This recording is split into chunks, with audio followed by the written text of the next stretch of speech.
Hey everyone!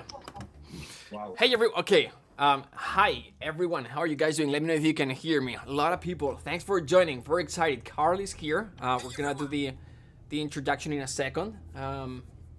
It seems we are streaming this as well.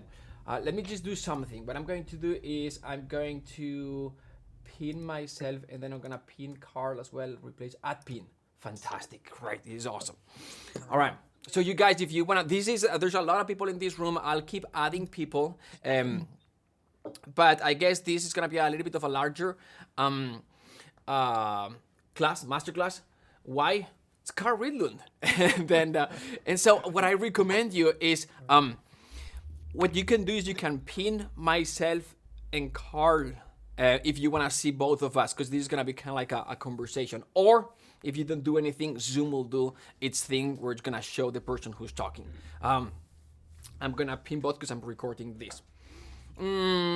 I think that's all. I'm gonna do a quick introduction about Carl, and then we're gonna get started. I'll explain how this class is going to go while I keep admitting people. Remember to mute your mics, or let me just do this. Mute everyone.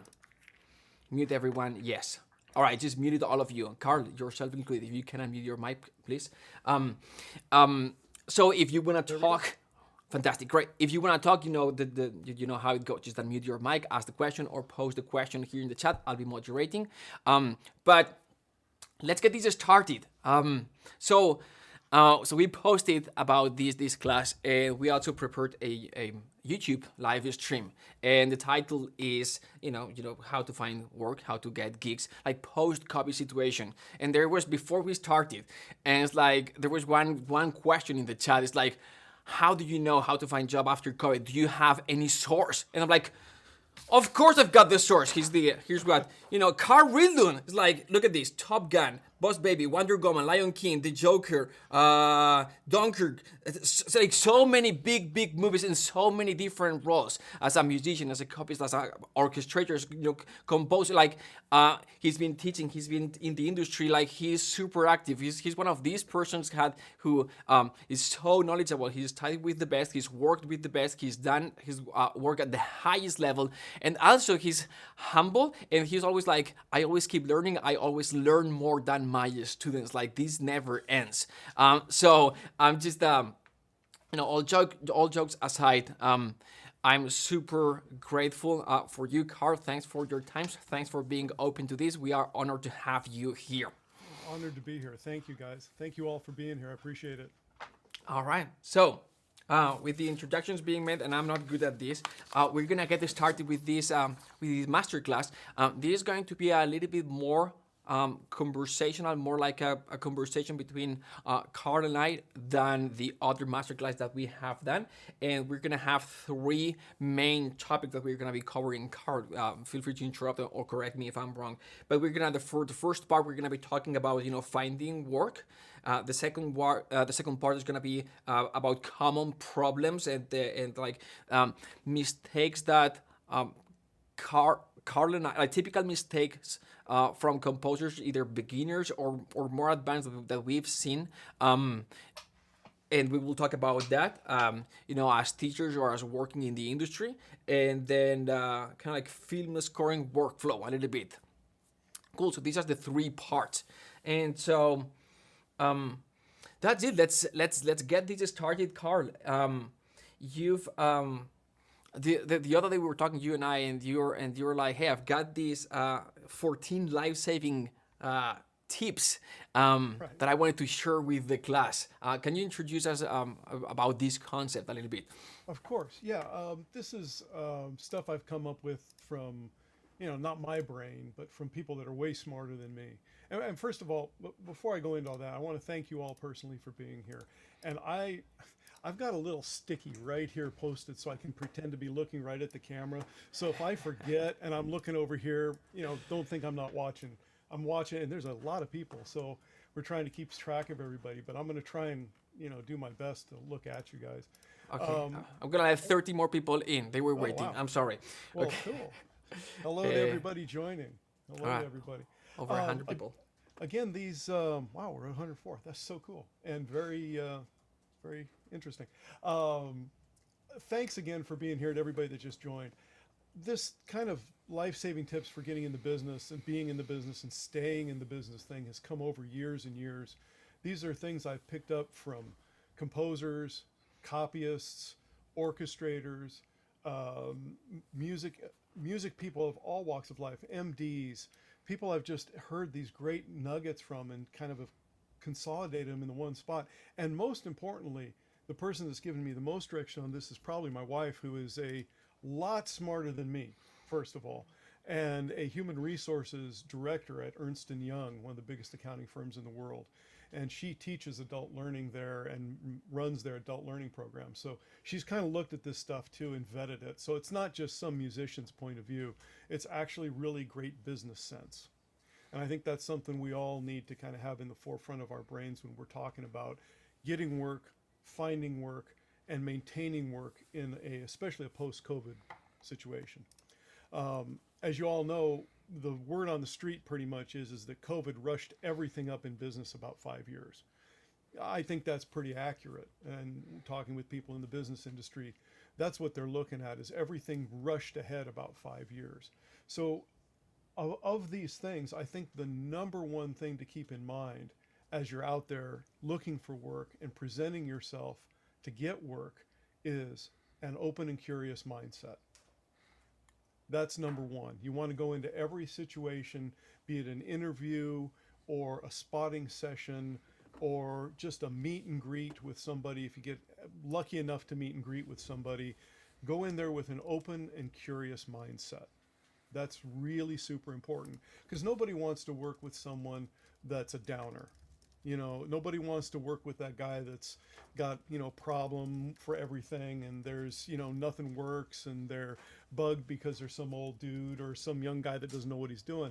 It doesn't matter what your age is. It doesn't matter where your position is. If you go into a meeting of any kind with an open and curious mindset, people are going to be attracted to you in that position, and you're going to feel much more confident right out of the chute.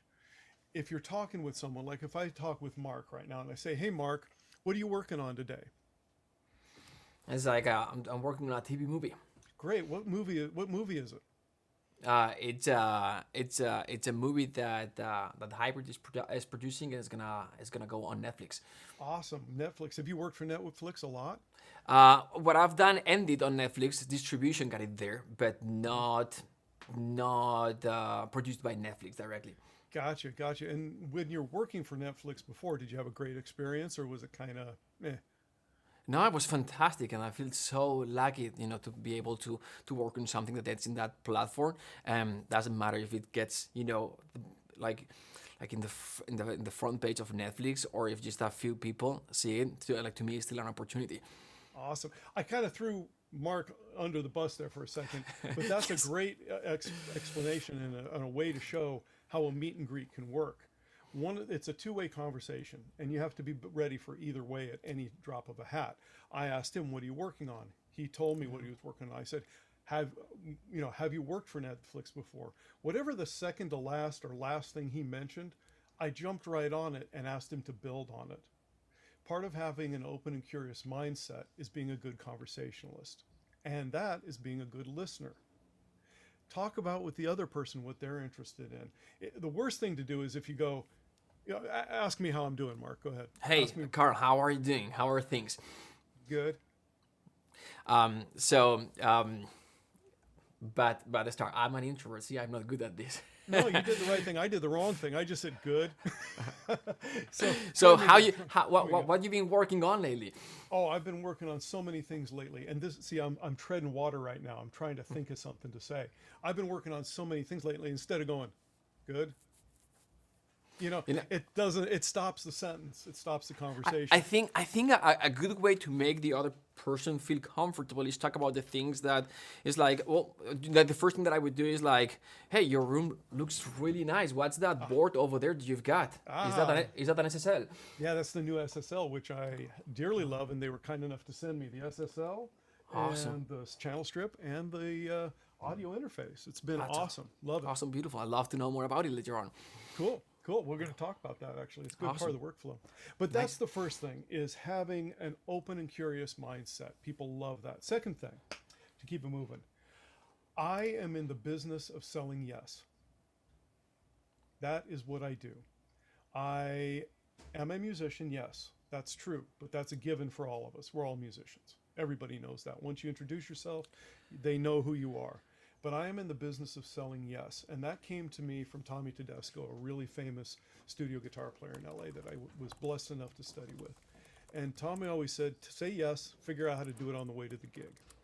As a matter of fact, I learned to play mandolin in a car at stoplights on my way to my very first mandolin session. Because I called Tommy, I said, hey, they want me to play mandolin tomorrow on this TV show I'm on. He said, great, go buy one and play it. Learn how to play it. So you're always got to be in this number two spot. This number two thing I was talking about is you are in the business of selling yes. That is pretty much all anyone wants to hear, quite honestly. They don't want to hear yes and a qualifier. If I say to somebody that calls me for a gig, they say, hey, can you do a chart tonight? And I go, yeah, I can do it, but I got to pick my son up at 3 o'clock, and then he's got a soccer game I got to take him over to, and my wife's they've already hung up and picked somebody else. It's incumbent on you to figure out how to get the job done. They don't need to know. They don't know how to know how the sausage is made. Your business is selling yes. Get the job locked in. That's really important. Once you get them on the hook, you got to reel it in. You can't give them a lot of caveats. No one wants to hear why you can do the job. They just want to hear that you can do it, and you can do it within their time frame. So that's number two. Number three, best time to find work is when you have work. And that's a mental thing. So if you're working on a project, and this I learned from my dad, who was a casual musician and owned a music store when I was growing up. He told me this. When you're working, take a minute out of your day, make some cold calls. You'll make them with a much more confident demeanor than if you have no money in the bank and no gigs on the horizon. It's just a different mindset. So the best time to find work is when you have work. And Mark, feel free to jump in if anybody has any questions as you're moderating this. No, just like I agree 100%. Like when you have work, you also have like a sense of stability and security. Because you get that like financial income and stability. It's so important when you're stressed out because maybe you still have money, but you're actually consuming those savings. Yeah. It's different the way you contact people and the way you ask for it. It feels more like you need that, and people don't like when you need things. Yeah, people don't feel comfortable that way. As a matter of fact, when I go to a meeting with a prospective client, I make sure I've got enough money in there to cover the dinner if I have to. If it comes to me and everybody else leaves, I can cover the dinner. And for some reason, just having that $100 or $200 in my pocket gives me some sort of a little bit of confidence that I can hang with these guys and that I'm dressed well for the occasion. I always dress better than the occasion. So if I'm going to a meet and greet at someone's house and I know it's kind of a casual, I'll throw a suit jacket on. I'm doing a Zoom call today with you guys. I mean, I'm usually walking around in my, sweatpants and a t-shirt. I dressed up. I put a black t-shirt on. So, at any rate, I'll try and dress one level better than the occasion you're going to. It's a great idea.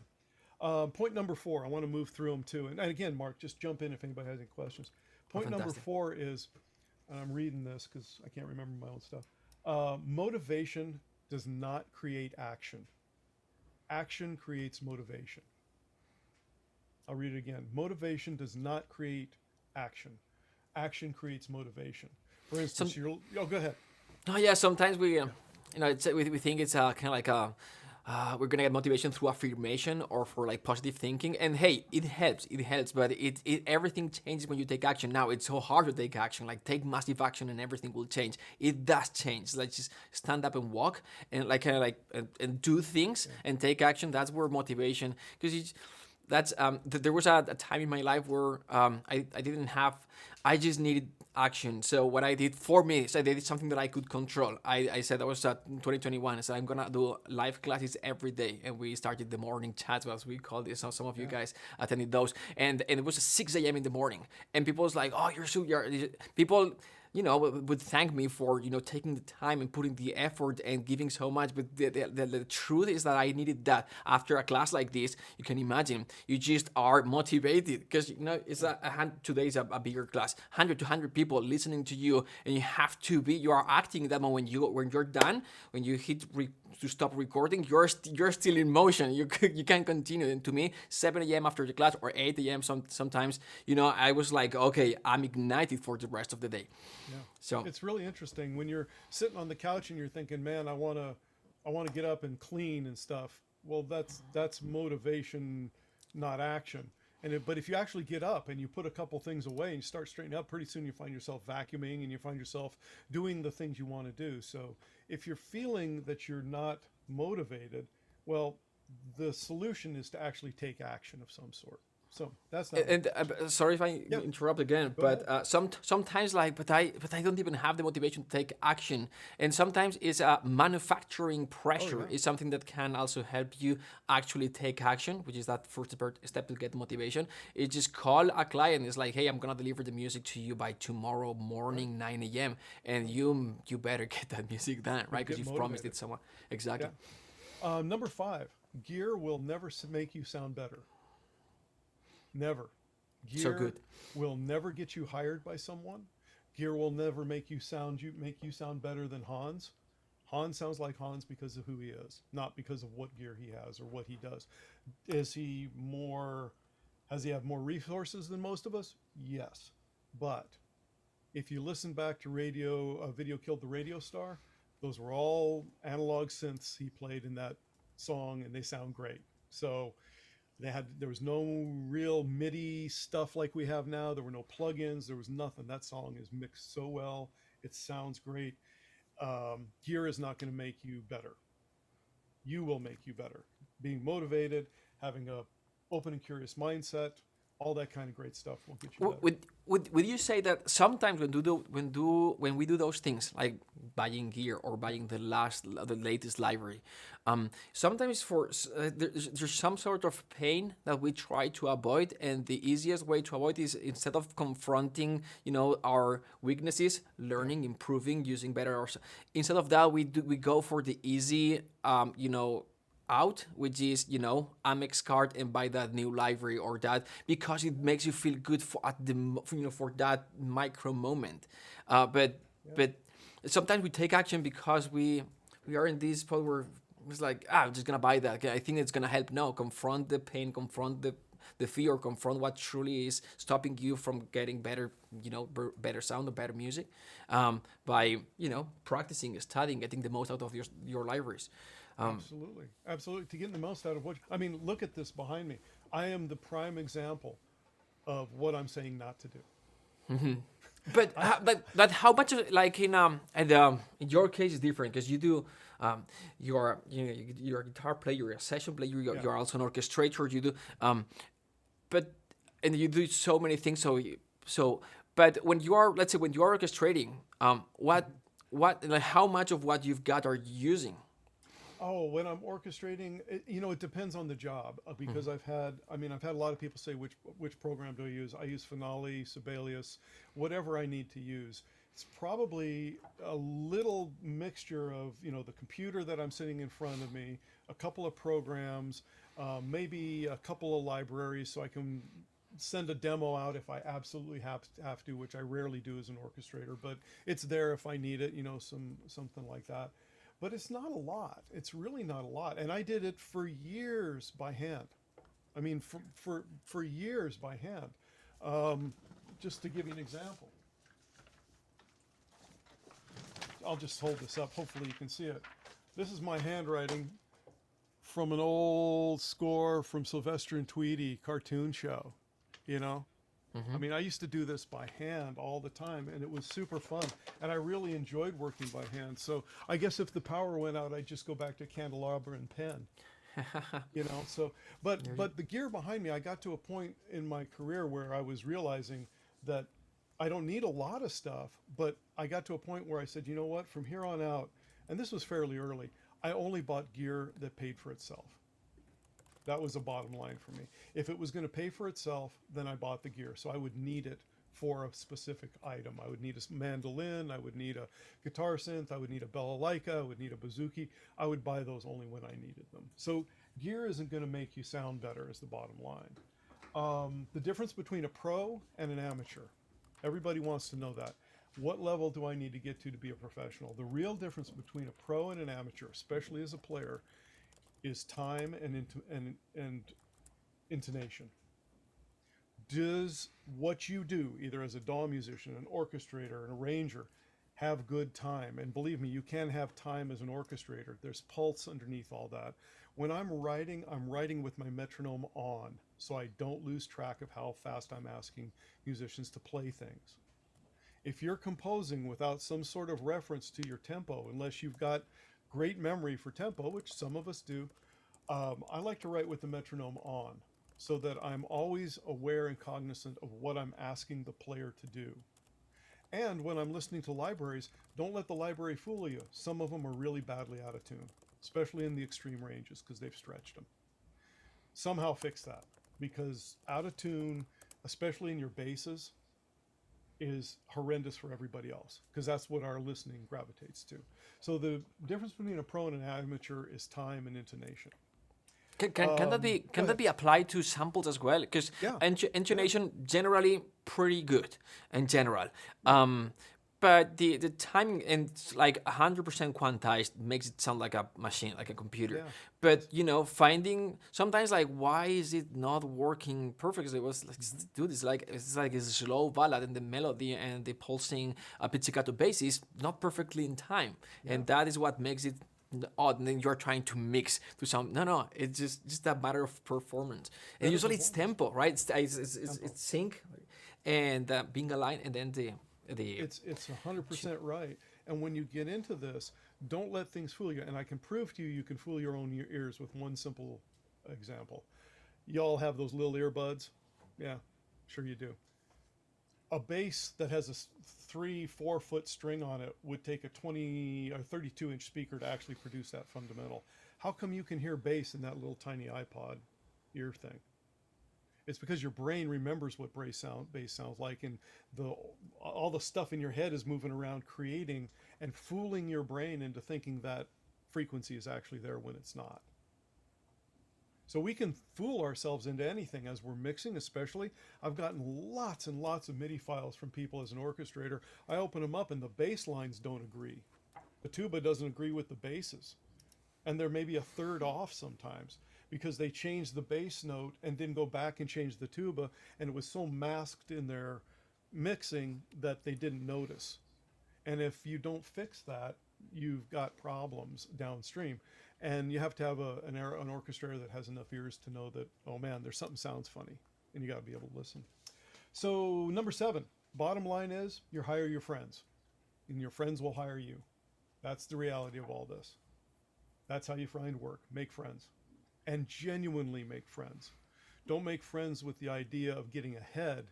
Make friendships that you enjoy and can continue. I mean, I've had friendships with people that I've never worked for, and I enjoy them thoroughly in this music industry. But I've had a lot of friendships with people that have gone on to help me dramatically with my career.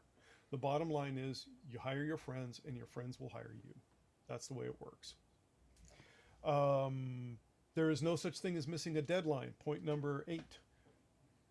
Never miss a deadline. I have never missed a deadline once. Not once in 30 years.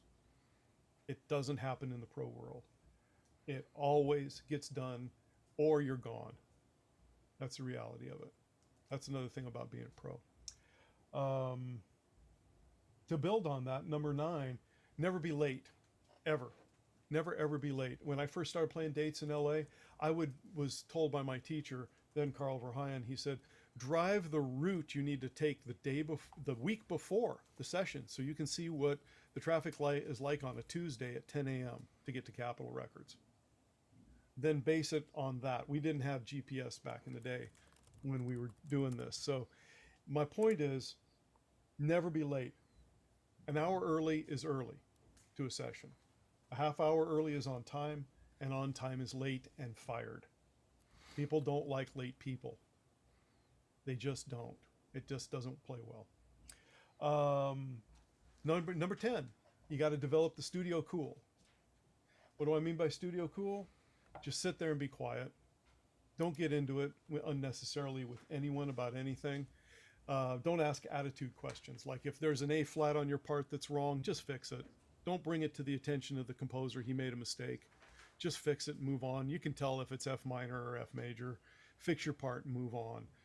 Nobody likes the nudge, as we say in the business. It's like if it's your grandma's house, speak when spoken to. It's really important to develop that. And then as you get into the world that you're in, you'll find out what's allowed and what's not. But at first, you got to develop that studio cool about you, which is really, really super important for all the other parts. Making friends, having an open and curious mindset.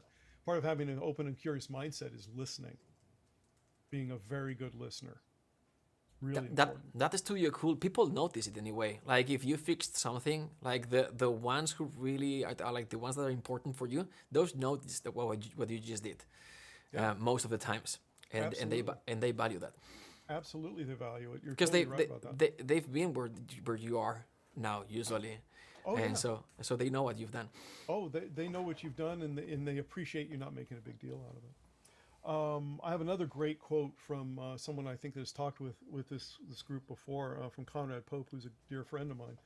Conrad told me when I was trying to make it a little further into my career, he said, there's room at the top, there's always room at the bottom. It's the middle that's hard to get into and even harder to get out of. So aim for the top. You might as well. Top's easy to get into, the bottom's easy to get into, the middle is hard to get into and even harder to get out of. Really important. Would you say that when you get at the very bottom, crossing through the middle and getting to the top is also hard? Yeah, it's different now. When I came up, there was a ladder to climb, so to speak. You started out as a player, and then you either went into being a record producer or an arranger or something. I went into copying and orchestration, and then you went up to being a composer or an MD or whatever you were going to do, or an artist. That ladder does not exist anymore, and this is part of the post-COVID conversation. The ladder that we used to climb to get to the top doesn't exist because there's less work and there's more people. So that's the bad news. The great news is the next generation, and you guys that are coming up into this next world of media production, there are no rules. You can do anything you want. There are literally no rules anymore. If you walk out of this meeting and you decide you're a film composer, well, guess what? You're a film composer. You can go out there, throw that out there. There's no real point in trying to climb a ladder that doesn't exist. It's really nearly impossible. It just, that ladder got burned down with the last of my generation. I was the last of the guys to do, 3 sessions a day, 7 days a week as a guitar player. That doesn't exist anymore. So you've got your own rules. You make your own rules. If you want to be a composer, do that. Don't waste your time being someone's assistant or someone's arranger or someone's orchestrator or someone's copyist until you think they're going to give you a break, because it's probably not part of the structure right now. There are a few people that does still work for, but it's pretty rare. You don't want to spend too much time as someone's assistant, because then you become valuable as that assistant. And you never go anywhere past being their assistant. That's a real thing. I've seen that happen to several of my friends where they've been an associate writer or doing other music by, and then when they leave that composer and they start looking for an agent, the agent goes, yeah, I know you used to do all that music for that composer, but I don't want to take you because it doesn't say music by you. It says music by him. So spend your time doing what you're dying in your heart to do. That's what's important. Not necessarily supporting someone else. If you can learn from someone else for a few months, fabulous. Do that. Go do that. And by the way, I'm charging exactly what my opinion's worth, okay? Just so you know. Someone else says something else, take their opinion too. It's not mutually exclusive. This is just my opinion. This is just my way that I've had encounters. But I've seen a lot of it, so you can get an idea. This follows right into the next point. Super important. Never follow your passion. I'm going to turn my recorder back on. There it goes. Never follow your passion. Take it with you wherever you go. Can you Super develop on that important. a little bit? Because Sure. that can be confusing. If you're following your passion, it's like a dragon. You'll never catch it. You'll miss lots of other opportunities that could have been cool. But if you take your passion with you wherever you go, let's say you have to take a job at Starbucks to put food on the table, please do it. Don't starve for this. It's not worth it. Okay? Don't starve for this. And by the way, music is never going to take you home at night, cuddle you, and tell you everything's going to be okay. Develop relationships with people you love. They're the ones that are going to come by you and say everything's going to be okay, not music. Take your passion with you. You got to go work at Starbucks? Fabulous. Ask the boss if you can do a jazz night one night if you're a guitar player or a piano player. Take your passion with you. Bring it with you to work on your breaks. Study scores. Bring it with you everywhere you go. If you're in the line at the DMV, bring a score and study it. You know, don't follow your passion. You'll never catch it. It doesn't work that way. First time you told me this, I think you also mentioned that if you chase that dragon may kill you. It could turn around. That's really good. I forgot I said that. Yeah, it could turn around and slap you really hard. Meaning you run out of money, you hit burnout, things like this, right? Yeah, you run. It's easy to run out of money real quick in the big city. It really is. And that's another thing. You really don't need to be in the big city anymore. You can chase these passions from wherever you are. That's a great thing about COVID. It really has changed the landscape. And if you think about it for a minute, the reason LA exists as a town that's an art town is because of the Holocaust. Everybody moved from Europe and had family either on the East Coast or West Coast. And a lot of them ended up in LA. A lot of great playwrights, a lot of great musicians, a lot of great directors, all ended up in California and Hollywood. And that's what turned the tide. It was a world catastrophe. That's what we just had happen with COVID, another world catastrophe. It's going to change the tide of where things are to a much more global. Look at us now. We're talking 176 people right now. And how would I have ever reached 176 people with this idea 2 years ago? Or any of these concepts? Never. So very cool. So don't follow your passion, take it with you. And you've your credits, like some of them are like very recent, like 22, 21. That's during after. Are you comfortable sharing where you are streaming from at the moment?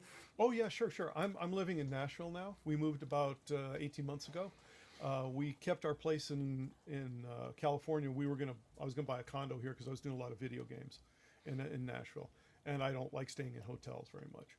So we were going to buy a condo, and then we found out that it would be more cost effective for tax reasons to buy a house here and have a condo in LA, and we also have a flat in London. So it just made the most sense to move here from a tax and a business space.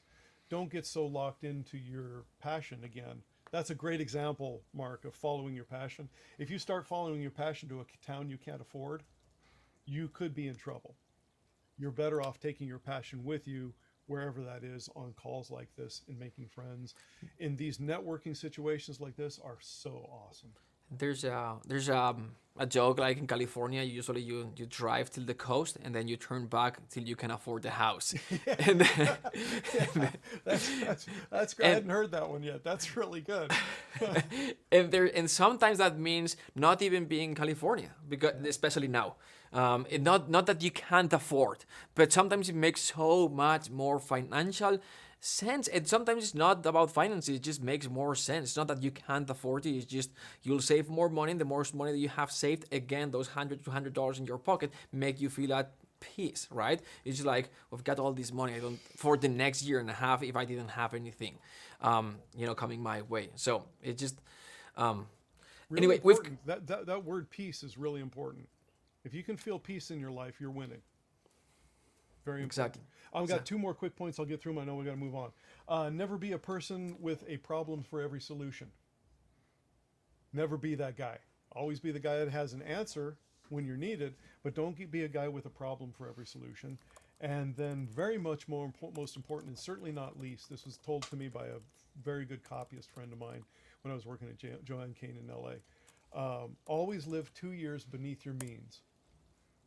Which means if you go, wow, I just did a film and I made $1 million on this film, wait 2 years before you move up in your economic stream. Wait 2 years.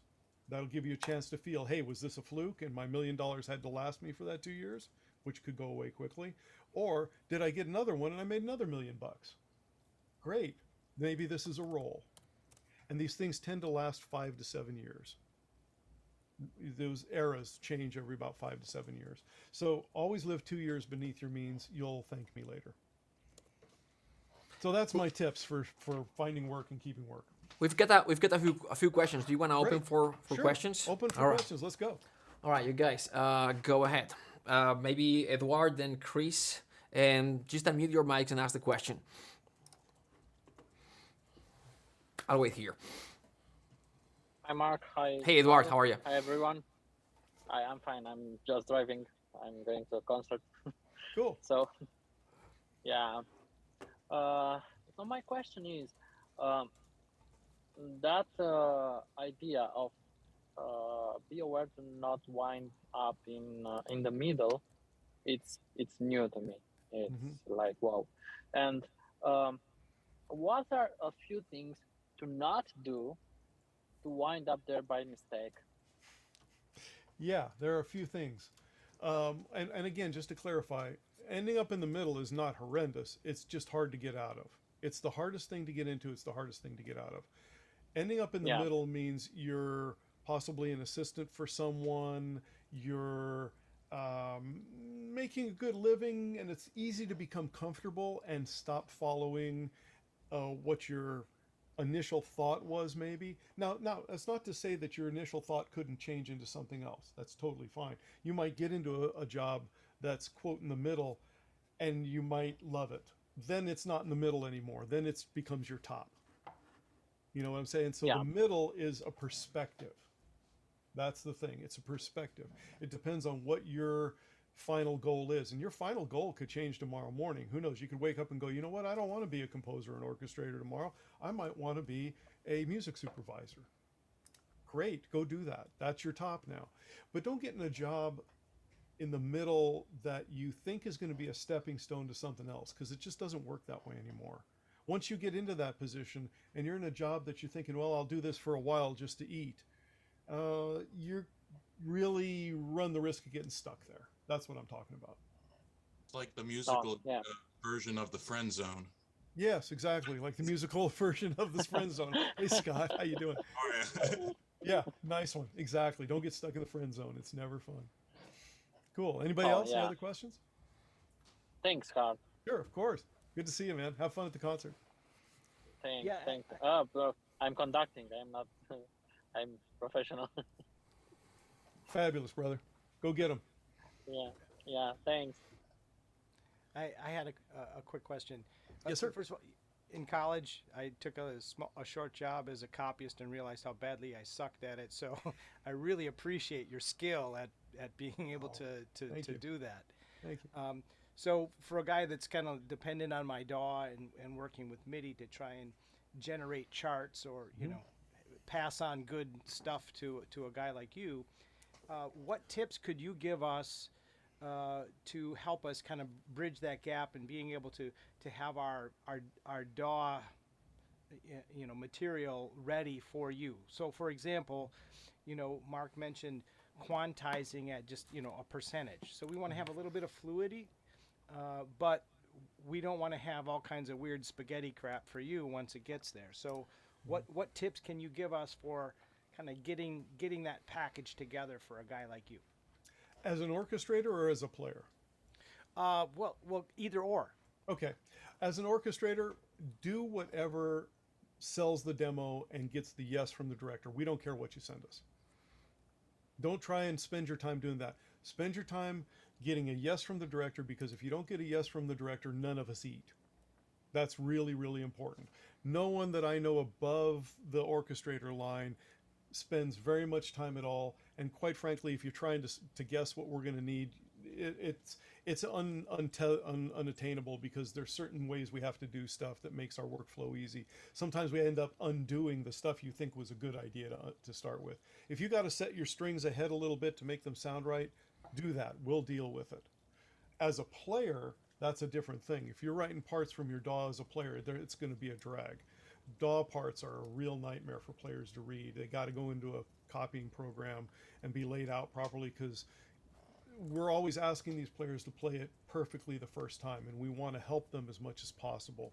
You know, for phrasing the lines, making sure the spellings are correct, are super important for players, because, you know, again, we're out there fighting for our lives every day trying to play this perfectly for the composer the first time. So it's different. It's radically different. Make your demo get sold is more important for the orchestrator. We don't care what you send to us, as long as it's not a track name that's Filter Wow 2689. I'd rather it say strings with filter. You know, all those little things that don't make sense to anybody orchestrally. If we're having to deal with them, at least tell us what the patch is. You know, don't call it, you know, Zulu Funk Bop 126 and expect us to understand that's 15 percussion tracks on one line. That's kind of a drag. Please send us stems as composers. Please send a perk stem, a brass stem, a string stem, maybe high and low would be nice. Things that break up the orchestra for us. And please tell us if there's stuff we do not have to orchestrate, because then we don't have to transcribe it. We don't have to spend our time on it, and it doesn't have to go on the score. That would be great, because a lot of times we'll get all these samples that are just triggers, and we'll start taking them down by ear if we have to, if not told differently, and we'll spend a lot of time and your money, especially if it's your package deal, because we start charging time rate for that. If I'm audio transcribing, I'm charging for it. You're talking about like the glissando with brass and all that. It's like, okay, I'm going to transcribe this, and you are listening because there's... Yeah, please tell us if we don't have to do that. So make the track name or the patch name really clear as to what it is. If it's pizzicato strings, please call it just pizzicato strings, rename it. I don't care what order it's in or how you work or if it's quantized, but please tell me what it is and send me a stem so I can hear it.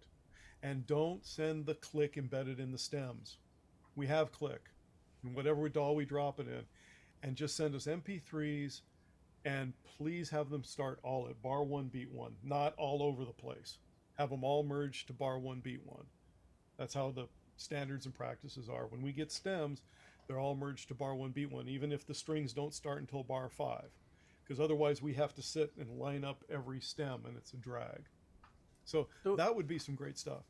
So related to that, you mentioned that you know, don't send somebody a chart from your DAW, and you have systems like Cubase and Dorico.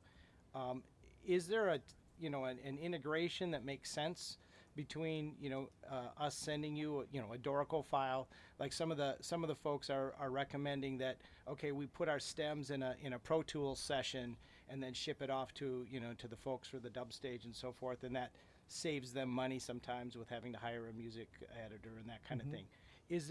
Are there steps that we can take in our workflow process to send you a nice neat package, maybe in a Dorico file or a Finale, depending on what people are using, that makes it easier?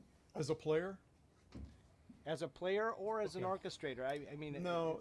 If you send it to me in Dorico, I'm going to have to unscramble it, because Dorico is not quite used in my world very much as a film guy. Dorico is not quite ready for that yet, in my humble opinion. I love the guys at Dorico. They're really nice cats. Love them to death, but it's just not quite ready yet, specifically. And if you're doing it in Finale or Sibelius, and you do it your way, that means I just have to unscramble an egg.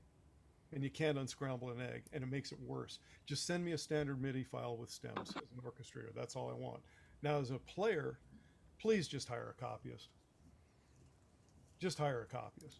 It's the only real way to get a real job done the right way. If you're sending it to me and I'm just doing you some sessions at home as a guitar player, and we're buddies, and I know that's cool, man. If I say, hey, just send me what you got, I'll make it work. Trust me, I'll make it work. But if you're going to a real session with real players, do yourself the biggest favor you'll ever do. Hire a copyist. For real. Hire a real copyist. Don't go on the cheap in that department. Because what it does is it puts your players on edge.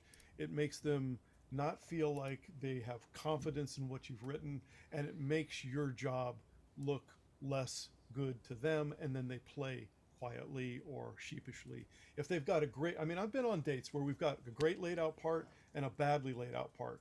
the great laid out part always sounds better. Everybody plays with confidence and gusto, and we can rip through that stuff really fast. If it's a bad laid out part, everybody goes like this. It just deflates the whole orchestra. So hire a copyist. Take a copyist to lunch. Awesome. Fantastic. Thanks for the questions, Chris. Great questions. Any other questions?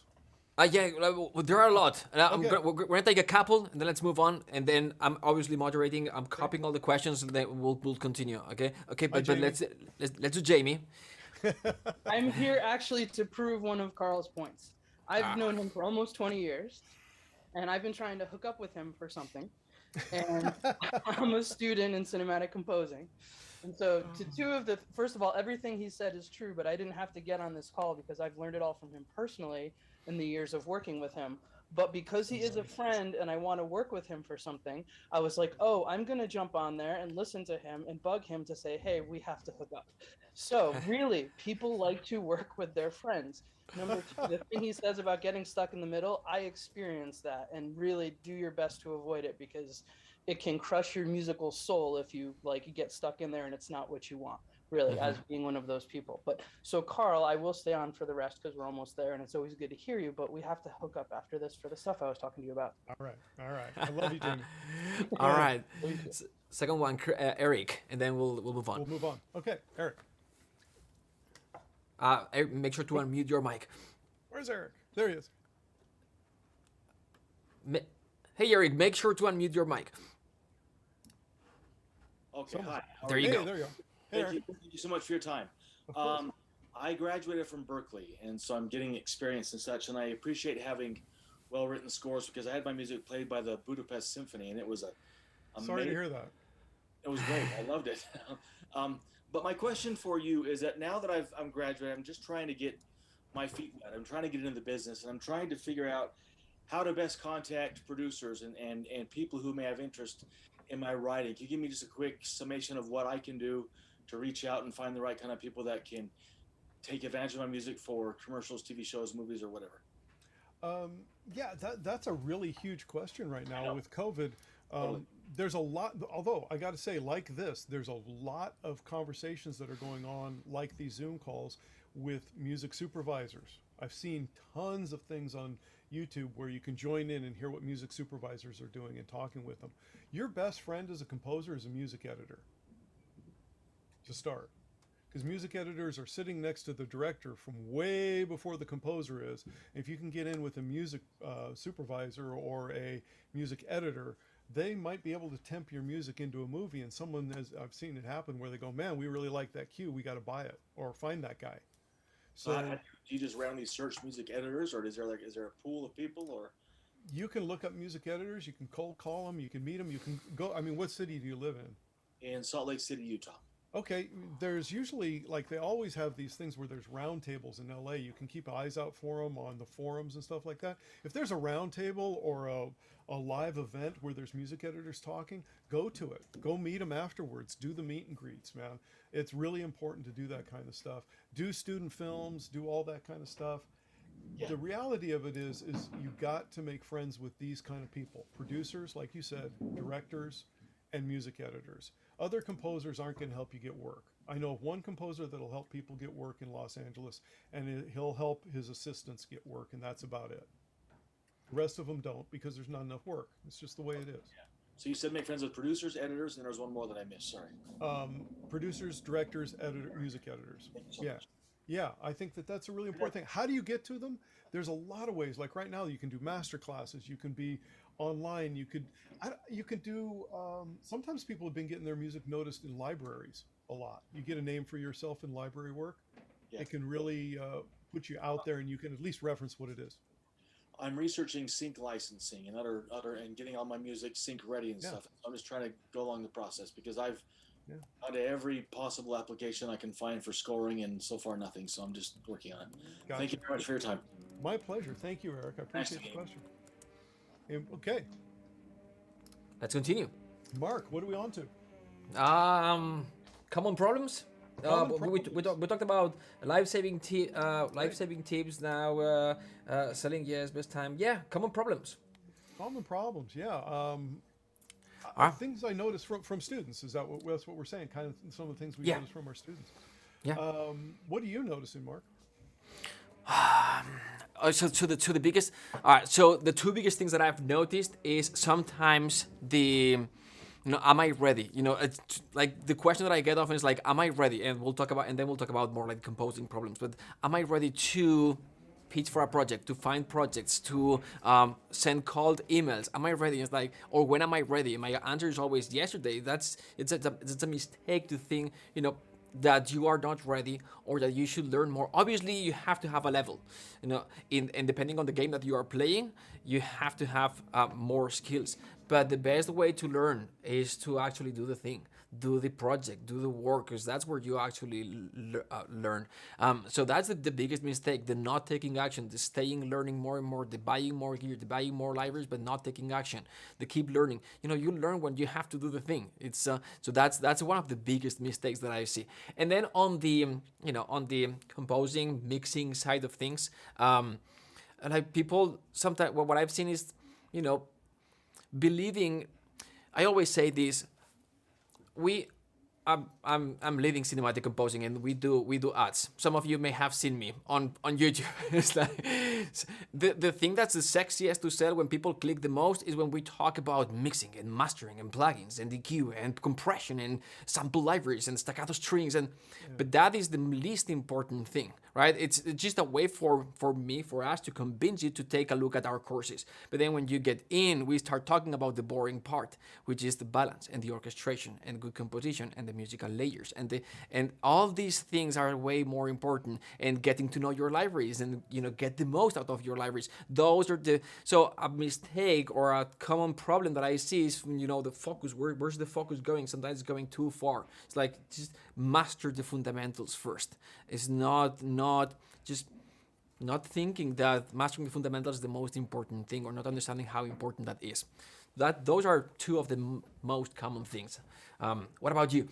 I noticed that I teach a DAW class over here at Belmont University, which I think is the first DAW class in America to actually offer DAW as a musical instrument for a 4-year degree. And this is the first year we're doing it. So these are all new students, new concepts, everything's very new. But I noticed the main thing people are doing when I get their projects back, first of all, it's a very thin sound, and they're wondering, do I sound like Hans? That's what they're all asking. Every single one of them have asked, does this sound like Hans? And it's like, no, it doesn't. It's thin. It's really, really thin. And I think it's because they don't do proper gain staging before they start mixing. They start mixing is a big problem. If you still have to treat a sample like incoming sound to your mixing board. And for some programs like Logic, they don't even give you a gain input. You have to add it as a plugin. You have to add it first in the channel strip. Cubase hides it, hides your gain input. You have to look for it. Digital Performer has one in there, but I think you need to add it as a trim pot also. Or but in that same thing, if you add strings in Logic, it'll give you a compressor, an EQ, a chorus, and a reverb on your channel that you don't need. So you're using up all this DSP on a channel strip that you don't need with no gain, and then you're writing the fader, which handles volume, not loudness, by the way, and then all your low end goes away and everything sounds really thin. So you have to treat your DAW like a real recording studio. That input level still has to be treated and balanced. Otherwise, if you're just raising your fader, you're either lowering all the body of that sound or bringing up a whole bunch of noise. And then you get digital distortion, which is really bad. So I think that's one of the first things I really notice is gain staging problems. And taking what the DAW gives you. Sometimes your sample is loaded with really awesome sounding reverb that sounds horrible when you put it all together in an orchestra. Strip out the reverb. Then you'll hear what the sample actually sounds like. I think that's really important. Rarely do the real guys, the real composers, use the reverb from the samples. It doesn't happen a lot because they want to sculpt that reverb. They want to make that orchestra sound like it's in the room, or like in Hans's case, he wants to make that orchestra play well with his samples. And if you start building up a lot of reverb from all these different libraries, it makes it hard to make it sound like it's in the same space. It's amazing. Like we are so privileged these days to be using samples, and sometimes we forget how much leverage we are getting. It's like when if you are walking on grass, you just see grass, but if you zoom in, you see there are ants and insects, and there are things in there. With sample library, go to they record it and violins one section with a Deca mic set and the whites and the surround in a big space that costs a lot of money, and just having that and then on top of that they put reverb and things, and we use it like out of the we just load that patch and we just use it as is. But if you get rid of the things and you go to the source, we've got access to so much. And I'm talking also about the old libraries. A violins one section recorded 10 years ago is the exact same sound that the violin section recorded today. You're using the same mics, the same board. That hasn't changed. The coding has changed a little bit, better legatos, things like this. But just get to the source and use those sounds. We have access to them. We had access to them 15 years ago, and they sound pretty much the same. So yeah, getting rid of those reverbs, and most of the times we don't need them. It really don't. And it's about workflow. I think one of the workflow issues that everybody kind of dances around is, how do you mix? And I think it's really important for composers to know how to mix, because again, this is a post COVID world right now, where we don't have access to a lot of people all the time that can mix for you. I mean, if I'm going to do a film score or work on a film score, I'm just going to hire a mixer, just like I would a copyist, like we talked earlier. Please spend the money, hire a copyist. Please spend the money, hire a mixer. But if you have to do your own demo thing to get your composer to sign off, it still has to sound great. It can't sound like a demo, because the thing that a lot of people forget is you fooled your own ears again into thinking this sounds great, because you've heard it a lot. Mm-hmm. And a lot of what we hear is not from our speakers. It's from what our internal perception of that is. So we have to give our ears a break sometimes in our workflow. I tend to work for 90 minutes and take a 15-minute break. That's my cycle. That's my basic workflow. I work for 90 minutes and then I go outside and listen to birds. Expanded Pomodoro. Exactly. Give yourself a break. Then you come back in and you've got at least a little more freshness that you can bring to it, because we can talk ourselves into thinking anything sounds good. We really can. Nothing will sound as good as what it sounds like in your head. Not even the real orchestra. What's in your head will always sound the best. It will always sound perfect. Even the samples, sometimes they glitch, sometimes they're not right, sometimes you forgot that you didn't change your tuba, things like that. But the reality of it is that once you send that demo out to people, you can't unring that bell. That's what they think you sound like. So this comes back to getting work. If you're sending out demos that don't sound as good as the top guys in the world, people will not forget that's what they think you sound like. So it's really important to learn the basics of good mixing, which is gain staging, some things compression, EQ, panning. Panning is a lot of people will not pan much, or they pan way too much. You got to listen to what you're trying to emulate. If you're trying to emulate an orchestral score, listen to orchestral scores. Figure out how they've set the room, what kind of reverbs they're using. Ask people this kind of stuff. There's loads of great internet content from great mixers about this kind of stuff. And it's worth your time as a composer to make sure that anything that you send out is a master, not a demo. Do not send demos, because that's what they're going to think you sound like. I just wanted to share the three most important. There's something that I learned from Dennis Sands. Do you know Dennis Sands? Just the guy that mixes some music. Yeah, one of my best friends.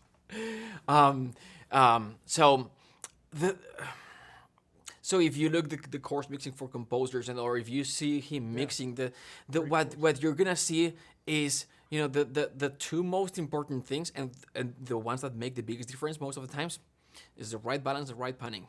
That's it.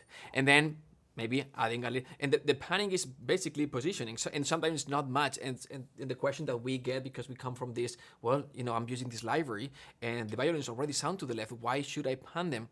It's just it's a common process to do. Sometimes they're just gonna close the right channel a little bit to gain a little of space, things like this, right? But imagine when you are closing the right channel a little bit, bringing it in a little bit, you're gaining all this space for other more like right heavy instruments to cut through the mix. And that is creating way more space than saying EQing at 300 hertz. That is, yes, creating a little bit and cutting. That creates a little bit of a space, but not as much as panning. And panning is still subtle. So right balance, right panning, and then maybe a little bit of reverb. And after that, we're talking about the compressions, or the EQs, and the analog emulation, and the fatteners, and all these things. And then the third thing that I've seen him do, and I'm always focusing on the things that make the biggest difference, the things that, thanks Carl, the things that are more efficient, because what Carl said is like, I don't generally do the mix. I hire a mixing engineer to the mix because we don't have time.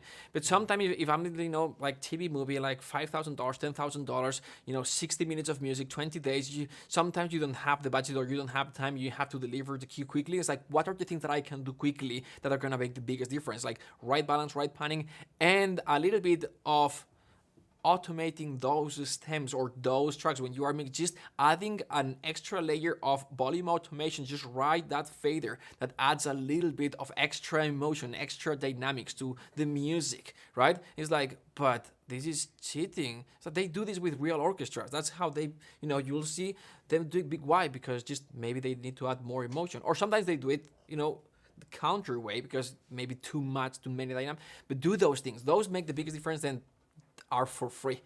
Yeah. You don't need to buy any plugin. So any questions so far, or thoughts, comments from the people listening? I'd love to hear from you guys. Lots, if you wanna.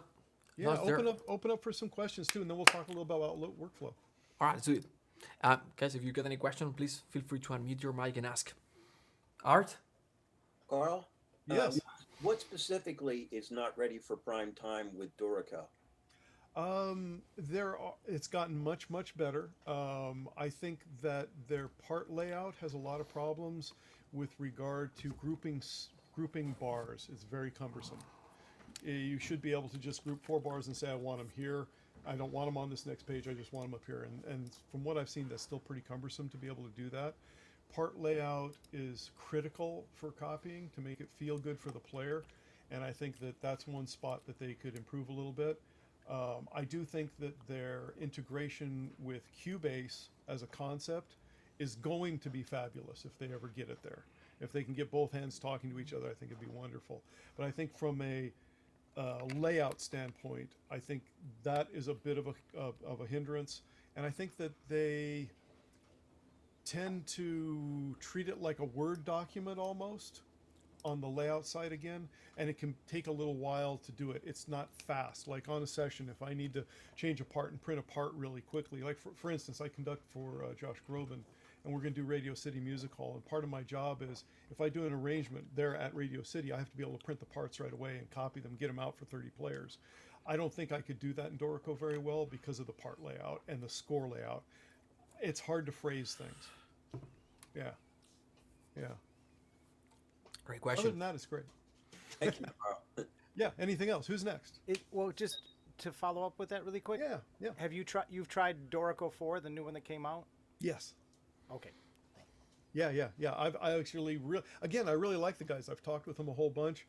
They're great people. I really like them. I think they've changed a load of stuff from the very beginning, and I think they're making grand step forward. The only thing is I don't see a lot of copying houses using it. I don't see Disney using it a lot. I don't see Joanne Keynes using it except for a couple people. I've never had to use it in a professional life to maintain my career yet. So once that starts happening, then everybody will catch on to it, I'm sure, and it'll catch up. Hello, is the I don't know if you guys already discussed this, but is the Pro Tools still the only DAW accepted, or if I send stems, does it really matter how I derived it? Doesn't matter how you drive the stems at all, as long as they're MP3s and they're bounced and merged to bar 1, beat 1. That's all we care about. Doesn't matter. Okay. Doesn't matter. Yeah. Pro Tools is. I don't personally use Pro Tools for MIDI. I don't like the way it works with MIDI. I don't think it handles it very well. I think it's a much better recording tool. Obviously, it's top of the line for that. And I think it's staying in its lane would be a good idea. It's not a good MIDI program for me personally. And again, this is my opinion, and I'm charging you exactly what it's worth. Okay, thank you.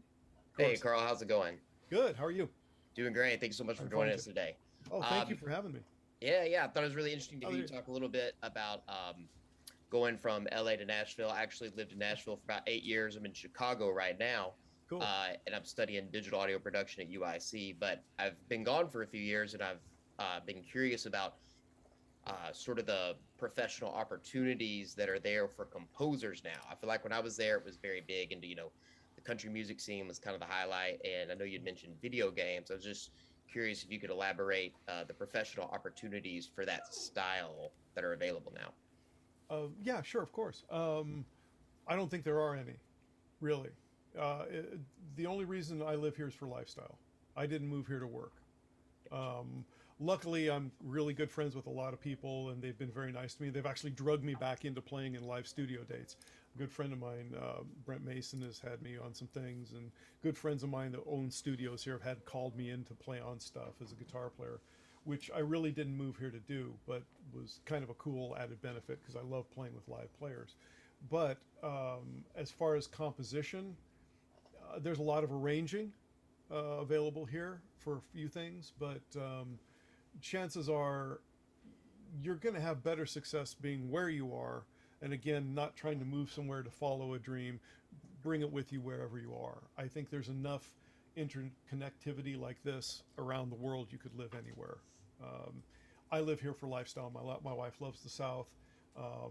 I enjoy the people here myself, and it's easy for me to get to New York, London, and LA. That's the main reason I live here. It's in the middle. Yeah, that makes sense. Yeah. I'm gonna speak up because I lived in Chicago. You're in a great place to do just about anything. Yeah, you are. You are absolutely, and you can fly to New York, do LA. I live in the north now. I have one neighbor in the north, and I love it. But Awesome. Yeah, no, but we have free health care up here. Haha. Canada. Fabulous. But Chicago is a great place to do anything you want to do. Yeah, for sure. Anybody else? Any other thoughts, questions? Chime in. Joshua. Yeah, hi, Carl. I had a question regards to another orchestration MIDI kind of thing. Sure. So I work with a lot of expression maps, as do many others. Mm-hmm. When we have it on a MIDI track, it's really clean that way for us composers, but when we send it out to orchestrators, do you have any tips? Like, is it better to separate them out so that they're all separate articulations? Good question. It depends on the circumstance, as everything does. But with some camps, we will get separate articulations on each line because they want to record it that way. A lot of times with Hans, we will record shorts in the strings separately from longs in the strings and do them as overdubs because he wants to control them from the mixing board and put a lot more presence on things. Pizzicato, as you know, gets really eaten up by sound unless you've got the whole section doing it, and when you've got a lot of things sustaining over pizzicato, they can get washed away real quickly. It doesn't matter, honestly. Again, just so long as you get the gig. That's all that matters, because if you get the gig, we all eat. If you don't get the gig, we don't eat. So you just have a conversation with your orchestrator, whoever you're sending it to, and go, look, I want these broken out in a certain way for the session. Otherwise, we're going to use our ears and figure it out. It doesn't matter. Okay. We're going to use our ears, because what we're trying to do as an orchestrator, by and large, is trying to make a faithful reproduction of the MIDI, which doesn't translate well if you just gave the MIDI to the orchestra, it would sound thin and terrible. If you gave orchestrated music to a MIDI, it would sound thick and terrible. So there's translation in each way. So if you want something specific, just tell your orchestrator and work it out with them. I don't think we particularly care if you do articulations separately or not. We're going to merge them down to one track anyway and use our ears. Okay. Yeah, good question though. Good question, because it's time consuming. All that stuff's time consuming. You should get your job done as quickly as you possibly can and most efficiently with your workflow, and then everybody else downstream you're paying for to deal with that in a way. Be as courteous and helpful as you can, of course, and make it as clean as possible, but we're going to use our ears in the end and make it sound like what your representation is. Okay. Yeah, orchestration's changed a lot over the last 20 years. Orchestration now has been as before was, here's a piece of paper with no reference audibly to it. Take it off the paper and make it sound great. Now it's make it sound like the audio. It's a different way of looking at things. Questions, thoughts, queries, conspiracy theories? I'm open for all. Yeah. Hi. Hello. Thank you for everything. Yeah. I was wondering if you can give us some tips on how to best practice orchestration.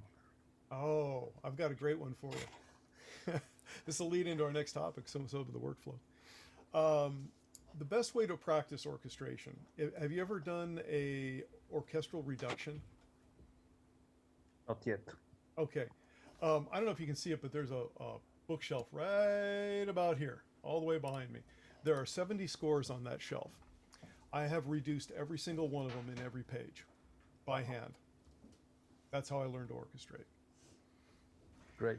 Every single one of them I have reduced by hand. The first one I did was Daphnis and Chloe. No, the very first one I ever did was Spitfire by William Walton. When I studied with my good friend Jeff at Magian, he taught me how to do this, and there's two ways to look at it.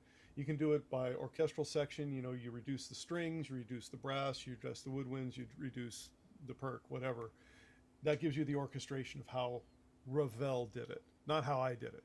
You're studying with Ravel. That's the great, beautiful thing about orchestral reductions. If you do it from a standpoint of who's playing the melody, who's playing the bass line, who's playing everything else, now you're learning composition from Ravel. That's the beautiful part about it. Several people have helped me with reductions over the years and learning how to do that stuff. Bill Ross, I don't know if you know who he is, great arranger. Conrad Pope was a big advocate of that. He told me never put a score on your shelf you haven't reduced, so I took that very seriously. Jeff at Magian, first time I ever took orchestration lessons from him, I was his proofreader, and we traded proofreading for orchestration lessons back in the day. And Jeff, the first thing he gave me was, he showed me how to do it with Spitfire by Walton. And I said, well, how much of this should I do?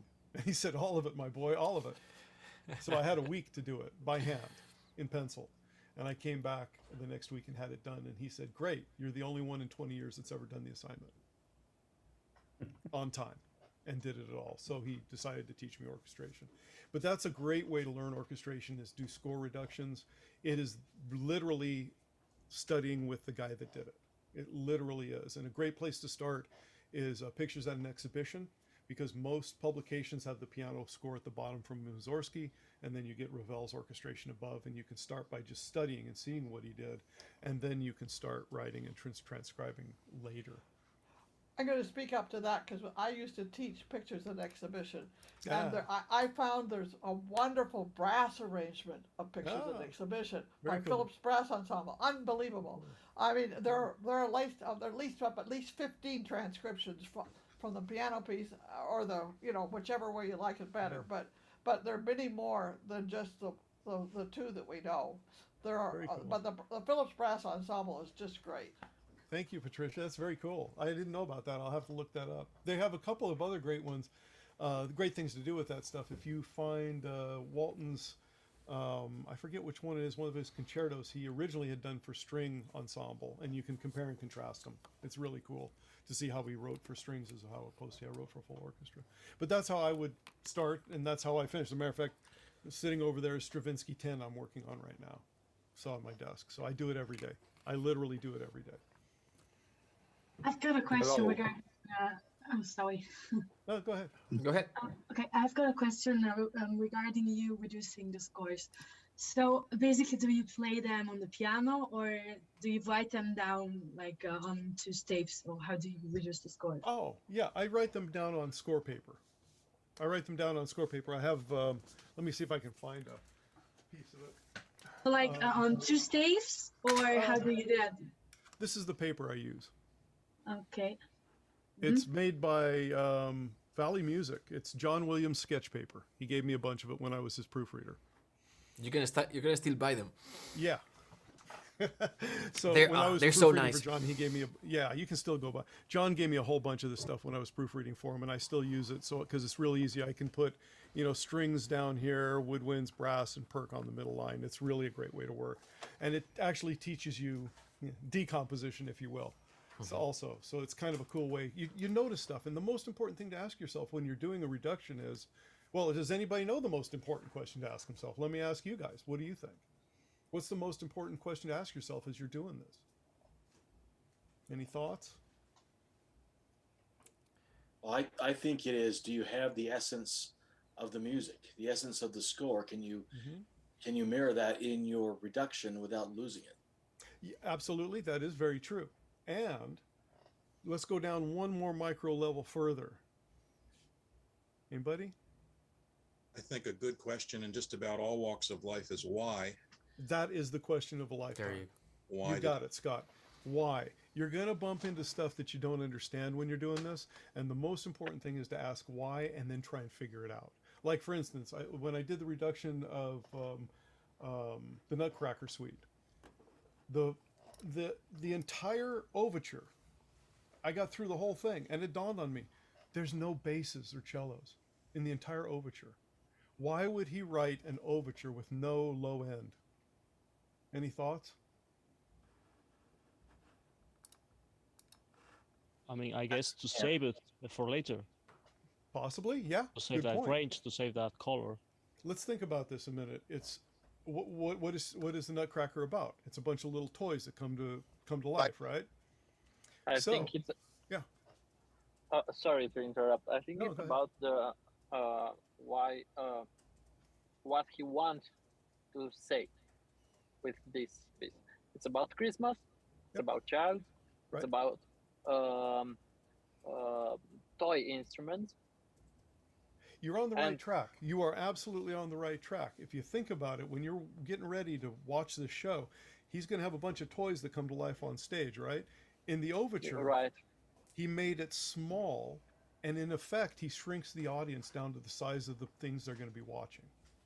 Yeah, right. That to me is brilliant. I conduct the ballet, and I know very well the ballet.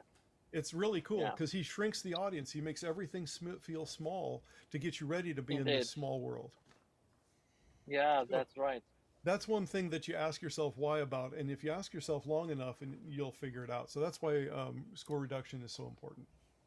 Any other thoughts, comments, queries? Hello, greetings from Poland. No, I'll tell you, everybody should study the score of The Gambler of Prokofiev. He, at the age of 24, was able to make that ball going around on the whatever you call that darn thing that goes round and round. He actually made to make that sound of the ball going round and round and round and drop into place in The Gambler. It was just brilliant. So I'd advise everybody to look at The Gambler of Prokofiev, the opera. I'm going to do that right now. Awesome. How are we doing, Mark? Yeah, we're good. We're good. Cool. There are a couple of questions waiting. If you wanna do, yeah. All right. Absolutely. So, Thomas, go ahead. Thank you. Greetings from Poland. I have a question about reverbs, because you were saying that you're not using the reverbs that are attached to the VST libraries, and I heard about two ways approaching using reverb. One is that I use one reverb for the whole orchestra and just play with the pre-delay. And the second one is to like spaces, east-west spaces, to use different reverbs and glue them with another one. So first, the second one reverb should be digital, just to glue the endings. What is better? What do you think? I don't know there's anything better or worse. I think it's circumstantial, as everything is in music. It depends on in the moment, but I do think that the reason I turn off the verbs from the samples is because I don't want to get a false sense of low end buildup, and if I want to stem these things out and send them to a real mixer that's going to use really good reverbs, I don't want to send him a reverb. I want to send everything dry to him to be mixed later. So it saves me a step if I'm not using the reverb from the samples. And I'll usually use a aux channel with a room verb and an aux channel with a hall verb, just very basic, maybe 2 3/4 seconds on the hall, and then no modulation, just pretty basic, and maybe a short room, something like that, and just balance based on that. My reverbs in my world are very basic, very simple, because I want to send dry stems to whoever I I have really mix it. If it's just me making a mix for myself, I want to do it quickly and have a couple of things, great. I can still print those reverbs and they'll sound pretty good. But I don't want to limit the next person down the chain and they go, oh man, you sent me stems with reverbs, you got to do this again. And even I think I have the same opinion here. And even if you go more complex, let's say you've got like the bigger template, right? Like the 1,000 tracks, 2,000 tracks template, and then you have a series like 30, 40 stems within your template to separate the different things. And you've got maybe reverbs either per groups or inserted in those. Whatever is the...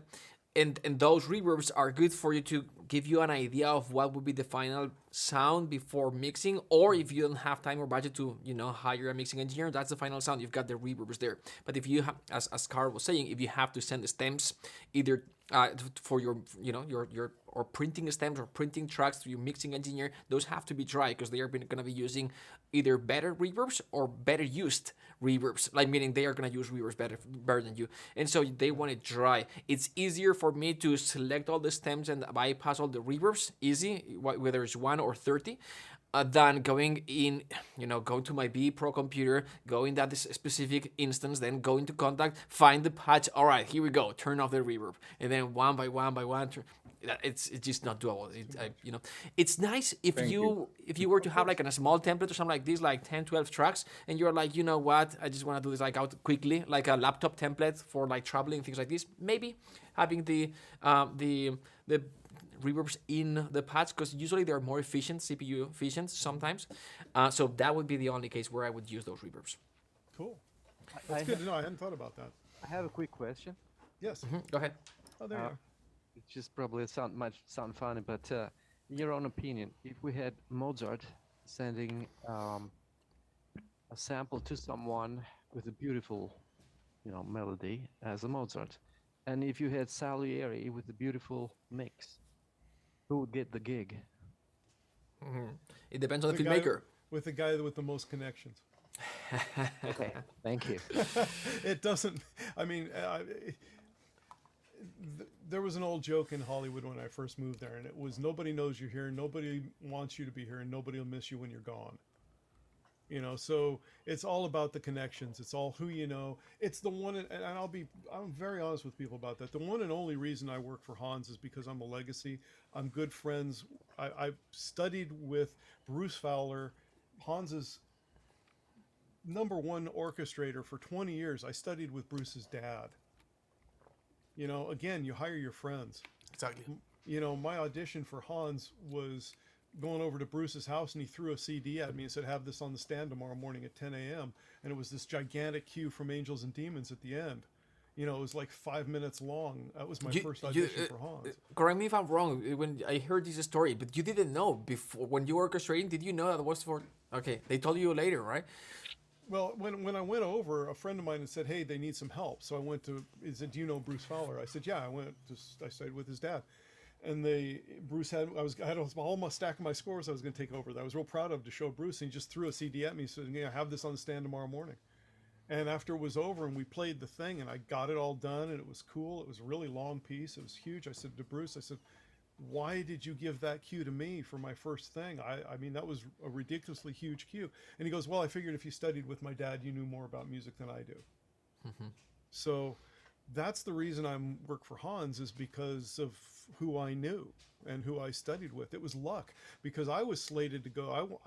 I had been accepted to Juilliard, and I turned down a free scholarship to go to Juilliard because I didn't want to be a clarinet player anymore. I wanted to be a guitar player, and they didn't have a guitar program at Juilliard at that time. Otherwise, I would have gone to Juilliard and been a clarinet player and never done this job at all, ever. Mm-hmm. So, thank you very much. That explains quite a lot. I hope I probably over-explained. I'm so sorry. I'm really good at over-explaining. That's brilliant. Thank you. Thanks for stopping me. Couple of quick questions. Scott and then Nikhil. Hey, Carl. It's nice to see you. Hey, Scott. Thanks for all your generosity with your time and my your pleasure.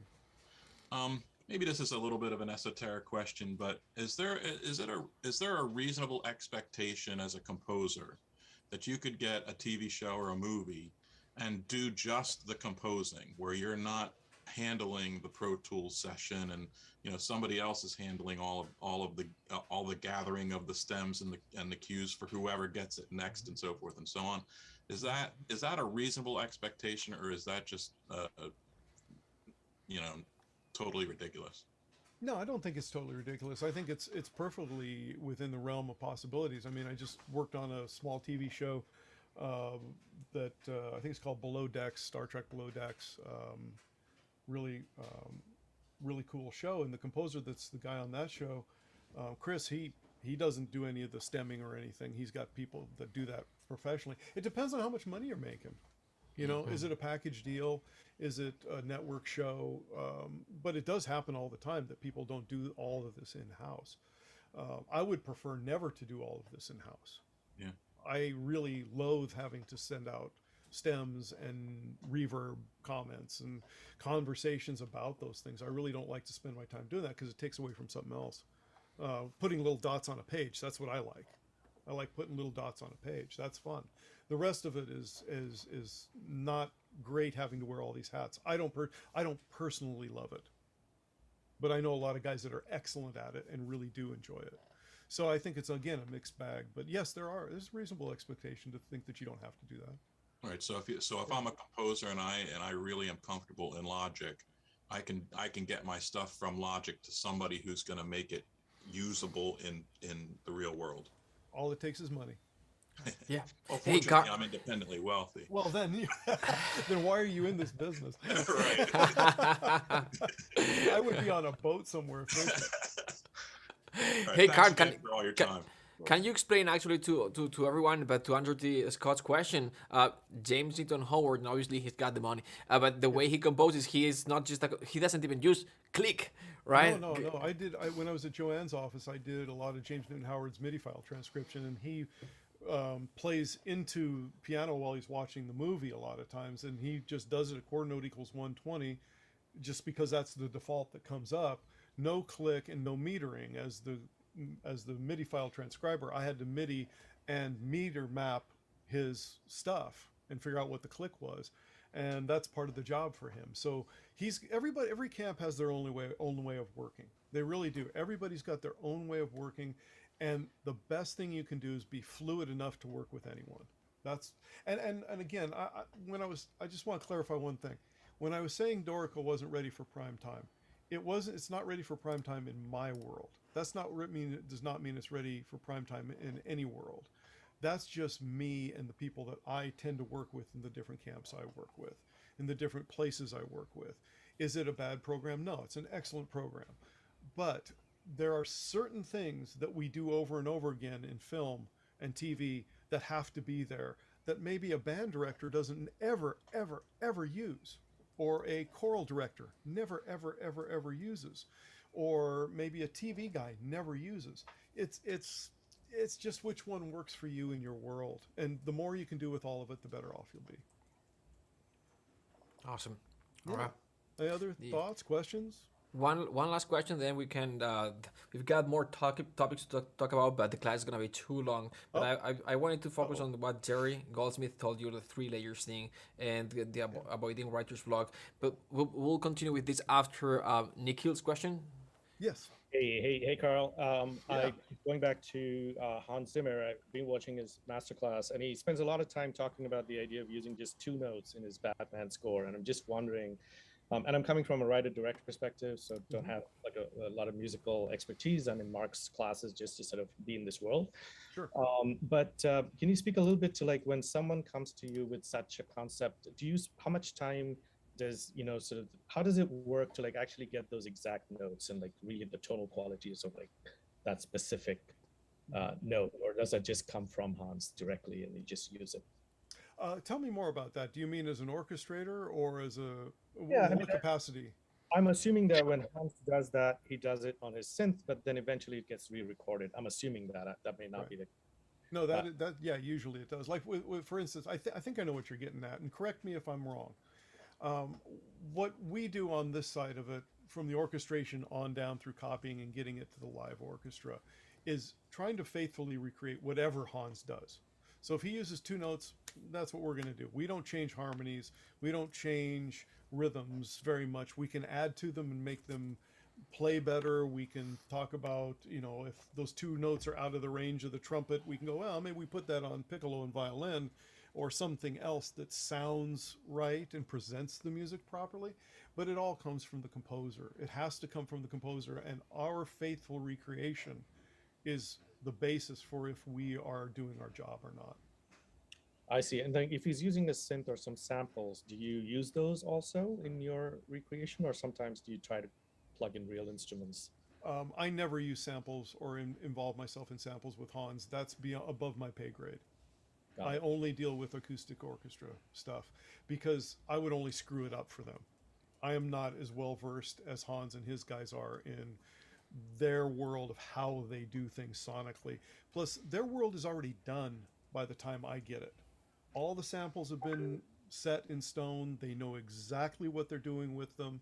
They know exactly how they're handling them. I'm just taking the stuff that is representative as live instruments and translating it to the live guys. Then when we get to the studio, they have all their samples already laid across the board, and then we record the orchestra over them. Got it. Makes a lot of sense. Thanks, Carl. Cool. My pleasure. All right, fantastic. Let's continue a third part of the class, like the workflow.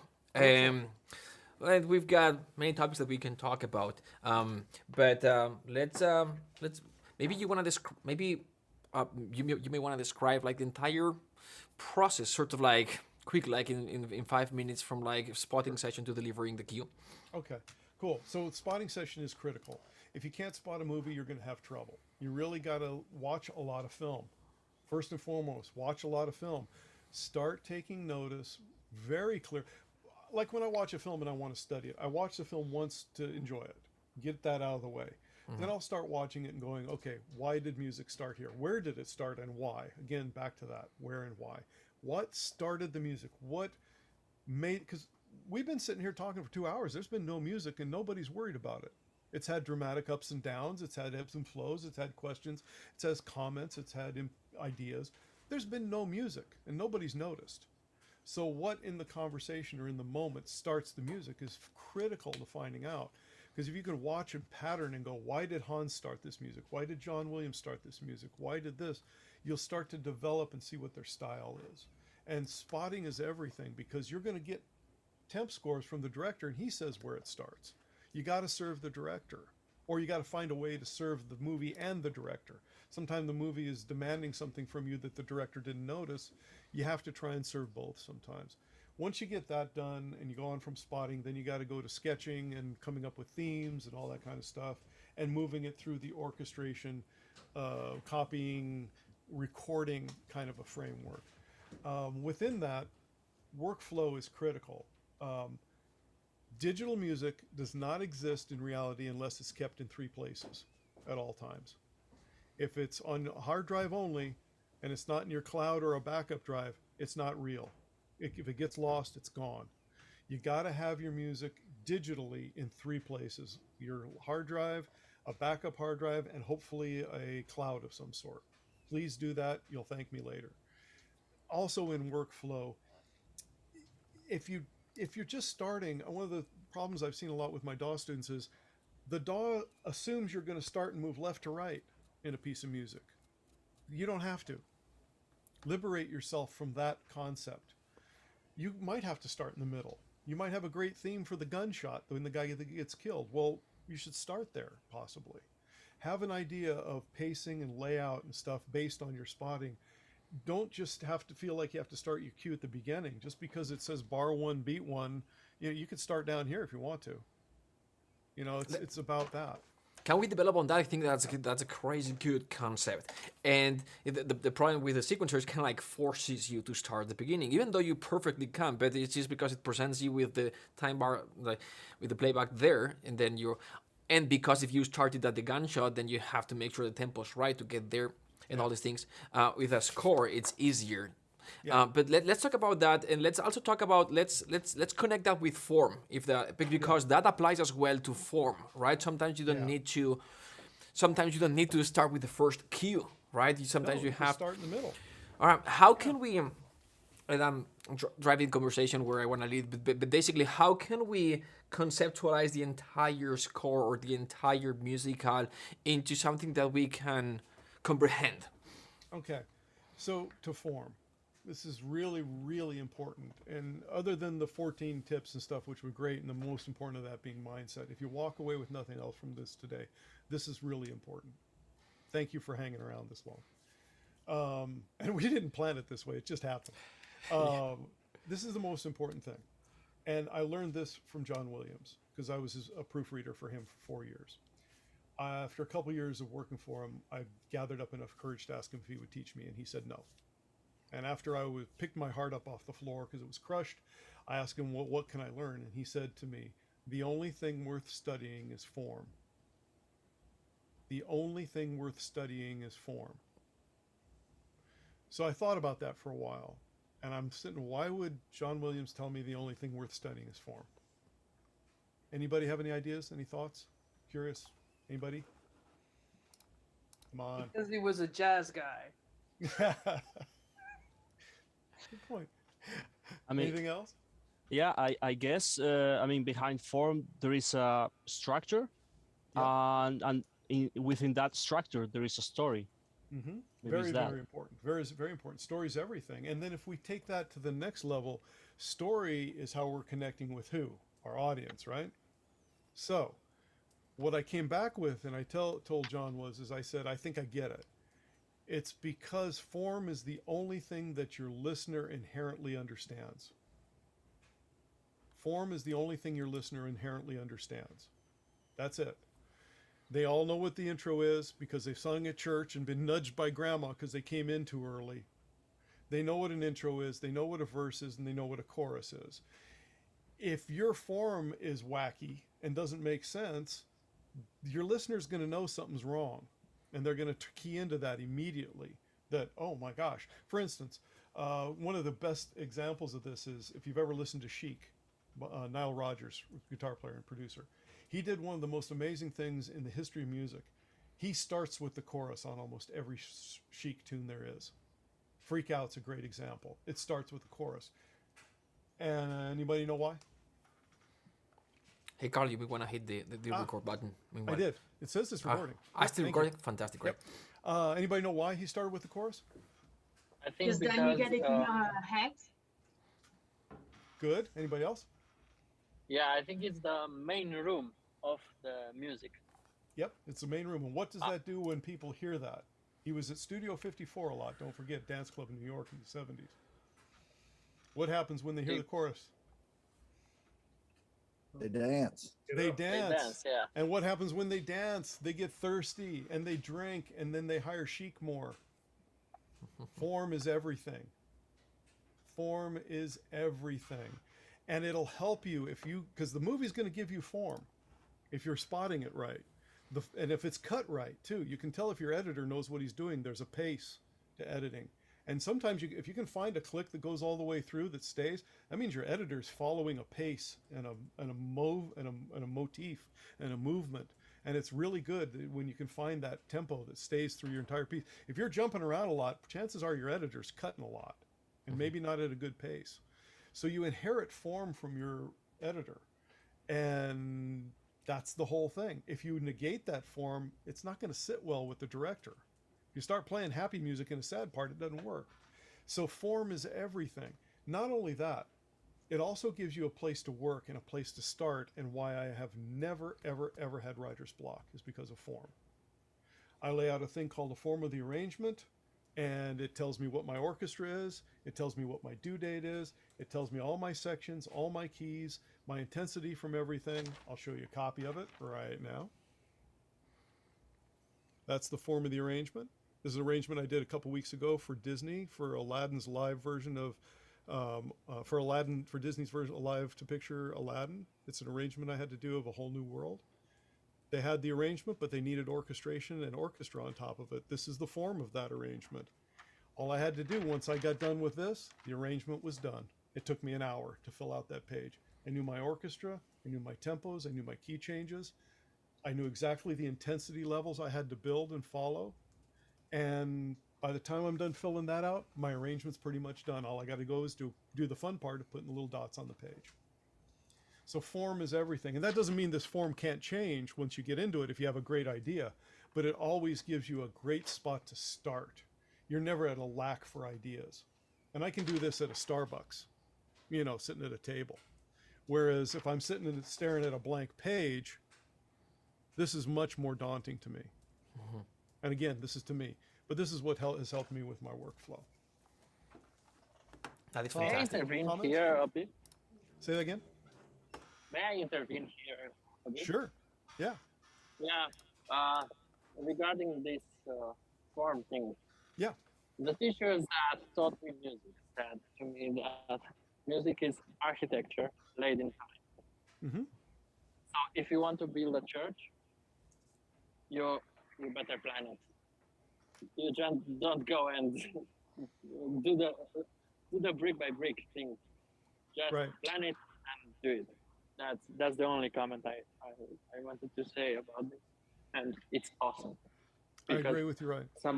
Because somebody thinks like me, and I'm not the only one.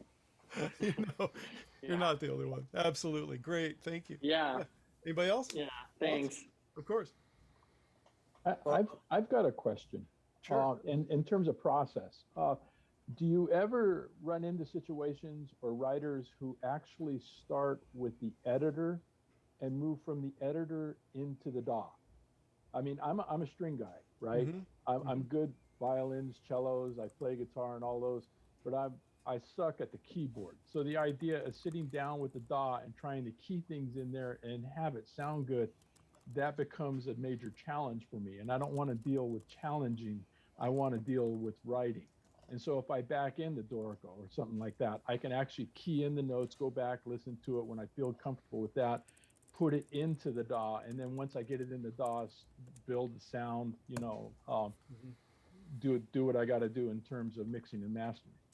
I'm exactly like you. I can't play keyboard to save my life. As a matter of fact, I was asked to not come to keyboard lessons anymore. I was so bad. And it wasn't from a lack of trying. I enjoyed it, but I can do this, but I can't do this. I'm like you. And the only workflow problem I've found with that is if you start in a music prep program, editing becomes a real problem if someone says, I just cut out 14 frames. Because then you're going, oh my gosh, I have to work at it in here, or then I'm playing with things that are not that well set up to go in the workflow to adapt to people's editing things. It's harder. It's definitely harder. You can do it, and that's sometimes how I work, but I also find that I can play in slow enough that if I can change the tempo, I can play it in slow enough and then get something out of it. That's where mixing comes in really importantly, like Mark was saying about making things move a little bit and feel better and things like that. It is difficult, but yeah, I think there are some guys that work that way. You just have to understand that it's going to take you a little more time in editing if someone changes something, or if someone says, you know what, we're going to throw that cue out, but then they go back and they go, oh yeah, we love that cue. Then you have to redo that whole thing again. It can be a little bit of cart before the horse in our world today. That's all. Yeah. Thank you. Of course. All right. So another question. Art has a question. I see his hands up. Go ahead. Sorry, Carl. I was typing something. No problem. So if you get this thing, let's use the Disney example, and you put it in the music notation editor, then when you're done with the score, do you hand it off to the copyist and they extract and lay out the parts? Yes. Yeah, I did. When I do this takes me about an hour. I can do any arrangement in a day. So I'm quick enough that anybody gives me any arrangement, I can do it in one day. Soup to nuts, done. I can even copy it in a day if I have to, but I'd rather not. So I'd rather give it off to a copyist because then I can move on and do another one. I had 5 of these to do in a week. You know, it was really time consuming. I had 5 arrangements to do to that thing, and they were all 4 or 5 minute long pieces. So I really didn't have the time to copy it. If it had been one, I could have done it in a day, but to continue the workflow at the pace that I have to work, there's no time to copy most of this myself, thank goodness. Yeah. Do you have a that you showed that sheet? Do you have that Yeah. as a template that you could share? It looks like a really cool kind of outline. Yeah, I'll make something available with Mark at some point about that. Yeah. Yeah, That'd be it's really just in cool. Word. Thank you. It's just in Word. You can set it up anytime. I learned this from the Grove School of Music, where I studied in LA, the Grove School. That's how they taught us how to do an arrangement in a day. And the guys that taught there were fabulous. You know, they really were great. They were old-time great arrangers that could, you know, do these things quickly. And this is how they taught us how to do it. Yeah. It's just nice to have an outline so that we Yeah. can work from, because everybody has to create their own system that works for them, but that'd be a neat starting point. Honestly, yeah, I'll send something to Mark as a PDF, and you guys can print them out as you need. I don't mind anybody. I didn't invent this. You know, I just am so thankful that they showed me how to do it that way at Grove, and to Dick Grove. That, you know, the great thing about the people that I've met all the way down the line, even to today, the only thing anyone's ever requested of me in giving me knowledge is that I pass that knowledge on. So anything I can do to help out is great. Questions, Awesome. thoughts? Hey, You're all still here. Can I ask a question here? Yeah. Yeah, go ahead. So how important is it as a composer for you to play an instrument, to know like the instrument really inside out, like be able to perform really well? How important is it for you to be a good performer as a composer? Oh, I think it's extremely important. For me personally, it is. When I was first starting out as an orchestrator, I was blessed enough to be working in an environment in LA where we had the best musicians in the world. And a couple of times I did this. Actually, I did this a lot. I went around to every principal player in the LA studio orchestras, and I took a lesson with them on their instrument. Actually, a couple lessons with them. I took a lesson with a harpist that I knew that was really great about the harp. I didn't learn to play the harp, but she let me sit behind it and feel what she was going through.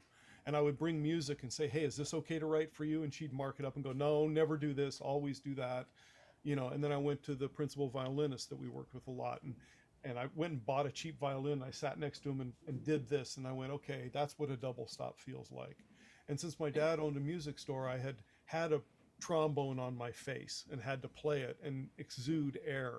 I played as a student, my main instrument was woodwinds. I played clarinet, flute, oboe, bassoon, and all the saxophones. So I've had woodwind instruments in my hands my entire life. Trumpet, same thing. I went to the lead trumpet player, Malcolm, in LA, and I took 5 weeks of lessons with him so I could find out what was good for trumpet and what wasn't and why. So to answer your question, I think it's paramount that you know what the other players are going through, because you're constantly, as an orchestrator composer, asking these people to do it perfectly the first time. Right. And that's huge. That's we forget working in DAW world, because we've hit a button and it comes back the same way every damn time. But with players, and it's important to be a conductor too. I take my conducting very, very, very seriously because I've been on the other side of that baton. I know what it's like to have a poor conductor or a good conductor, either way. And I think it's very important to interact with other musicians, especially if you're into a musical instrument. And if your DAW is your instrument, great, do that. That's fabulous. So yes, I think it's super important. I have to speak up once again as an oboist who has Yeah, very that's what I'm limited. talking about. Yeah, I mean the oboe is one of the hardest instruments to really record well, just Tough. because of its whatever. It's a stupid instrument, but it's a stupid, wonderful instrument. But one of the advantages I've had is sitting in the middle of the orchestra as an oboist, and learned orchestration by sitting in the middle of the orchestra. There's no better place to sit than the oboe, and that's how I've learned orchestration. But what you've said today is so valuable.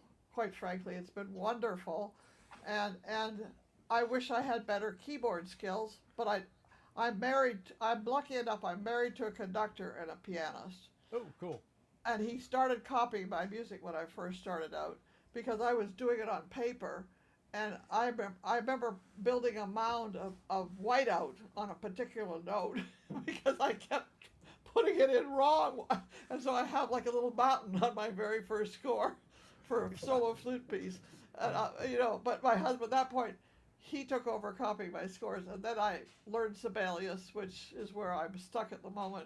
But I was in Hollywood at a film scoring course when the switch was on from Finale to Sibelius.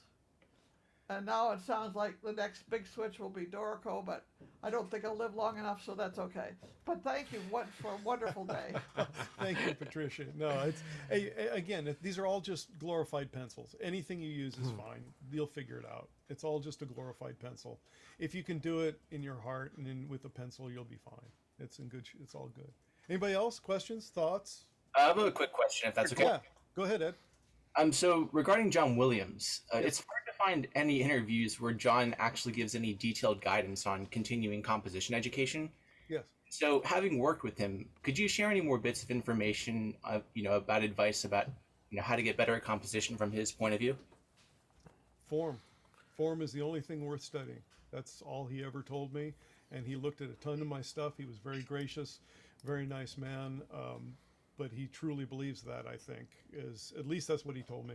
I can only speak for what I've learned from him. His work is truly stellar.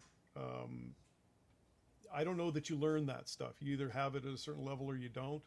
But in terms of getting better, I think it's doing score reductions, either as from a composition standpoint or an orchestration standpoint, has really benefited me more than anything else, because you're learning from that person, not from someone's book or someone's opinion about that composer. You're learning from that composer what they did, what they actually did. Because Bach didn't sit down and write 18th century counterpoint. He wrote from, like Mozart, from here, here, and here. That's what Mozart said. You write from here, here, and here. Someone else came back. Fuchs came back and figured out what Bach did.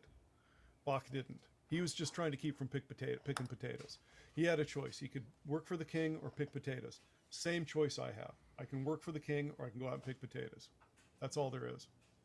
Gotcha. I mean, it makes total sense to me. It just, I totally believe in that whole concept of what you're explaining. But in addition to that, these guys, especially Bach, it was a lot of, hard work and a lot of discipline and a lot of, trying to do things that really haven't been done, at least in their, contemporary circle of peers.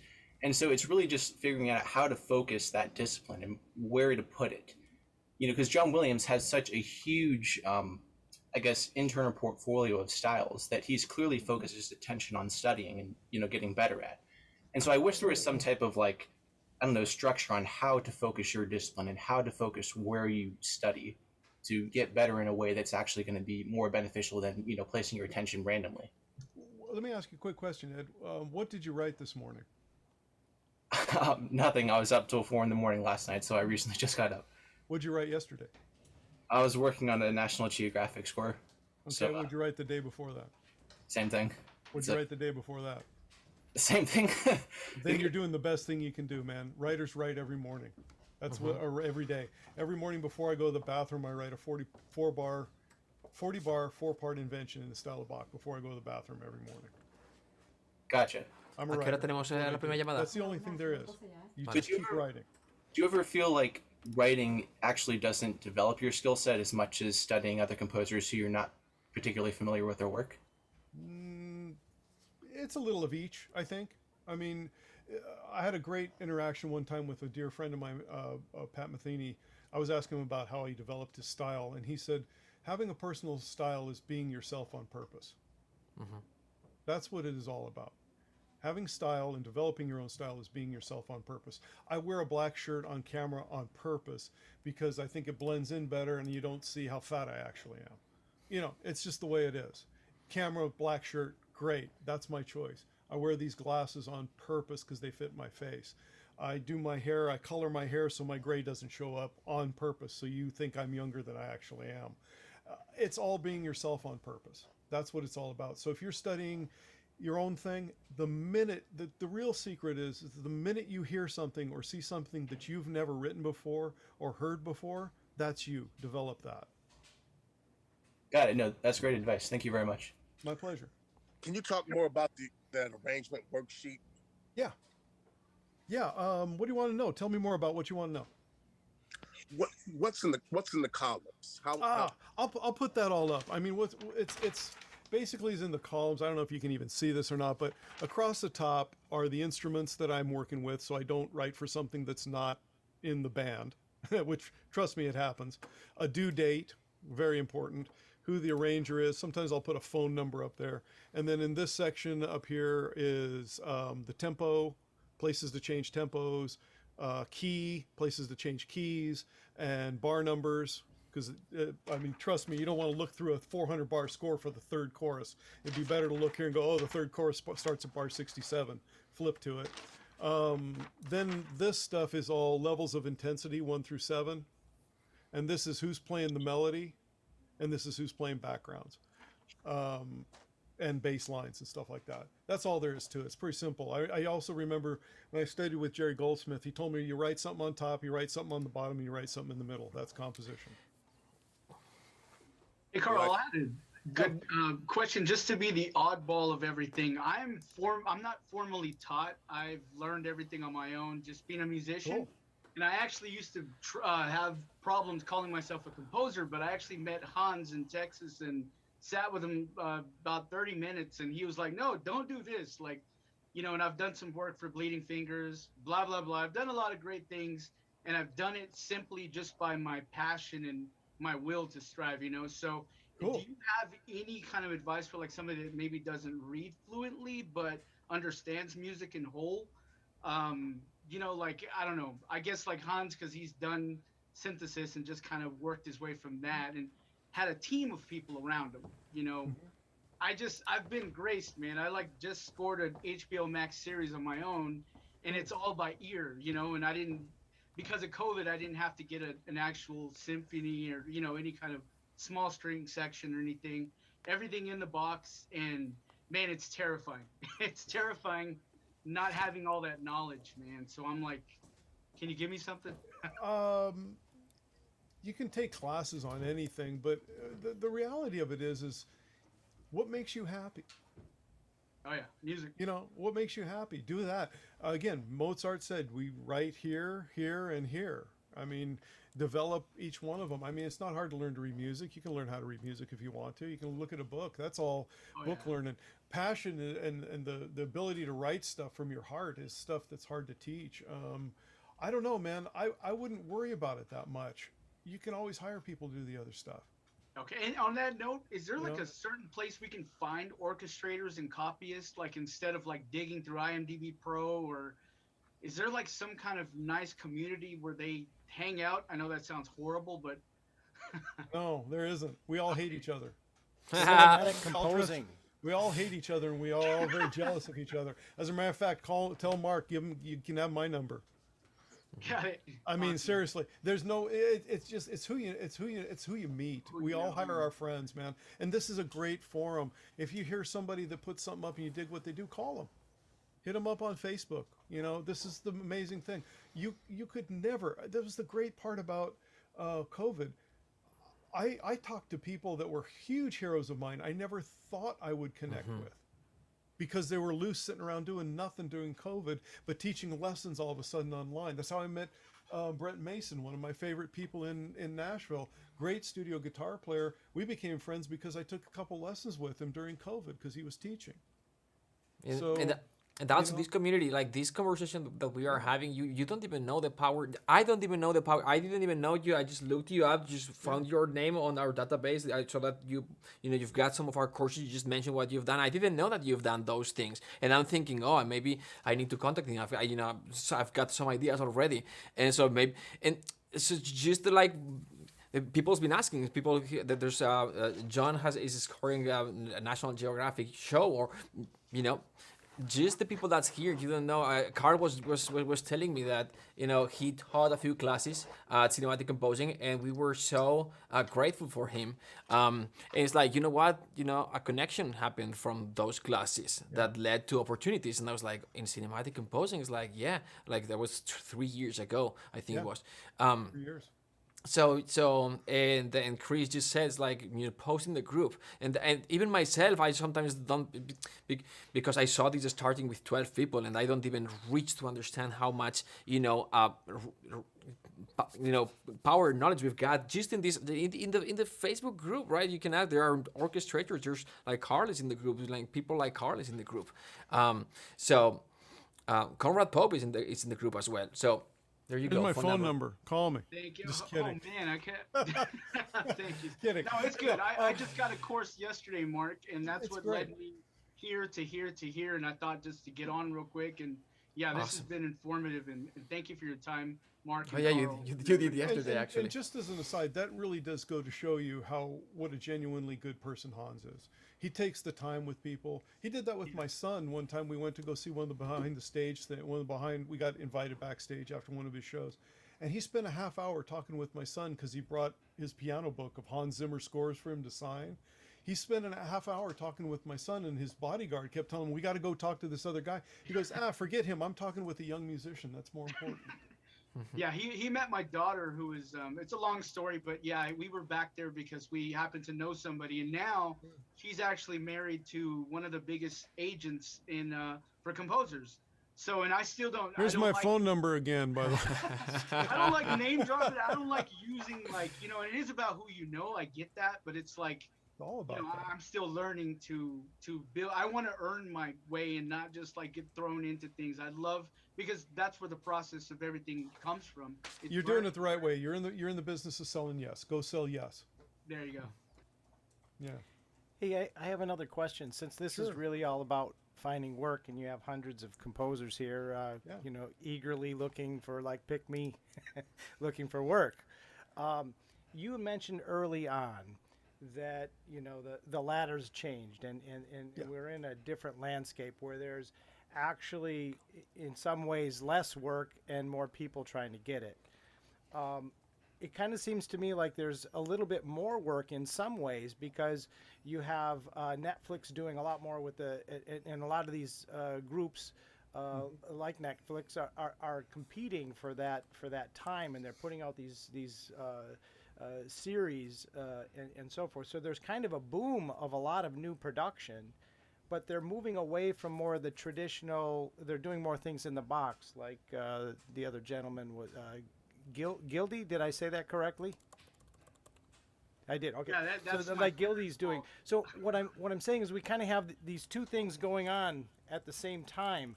How do you see that transpiring?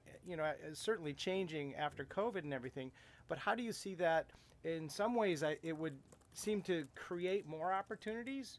At the same time, there's fewer opportunities in the space that you're in, where it's really kind of that high end. So I don't know if you could talk to that, because that just seems to be a real interesting space that we have to really be thinking about, in the box, out of the box, and where we all fit in. Well, I think it's a personal thing for everybody, of course. And once again, I'm charging exactly what my opinion's worth.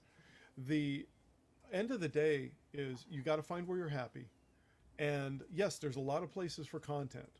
It pays a lot less now than it ever did. So you have to do more work. You want more money, do more work. That's really a lot of it. You want more money, do more work.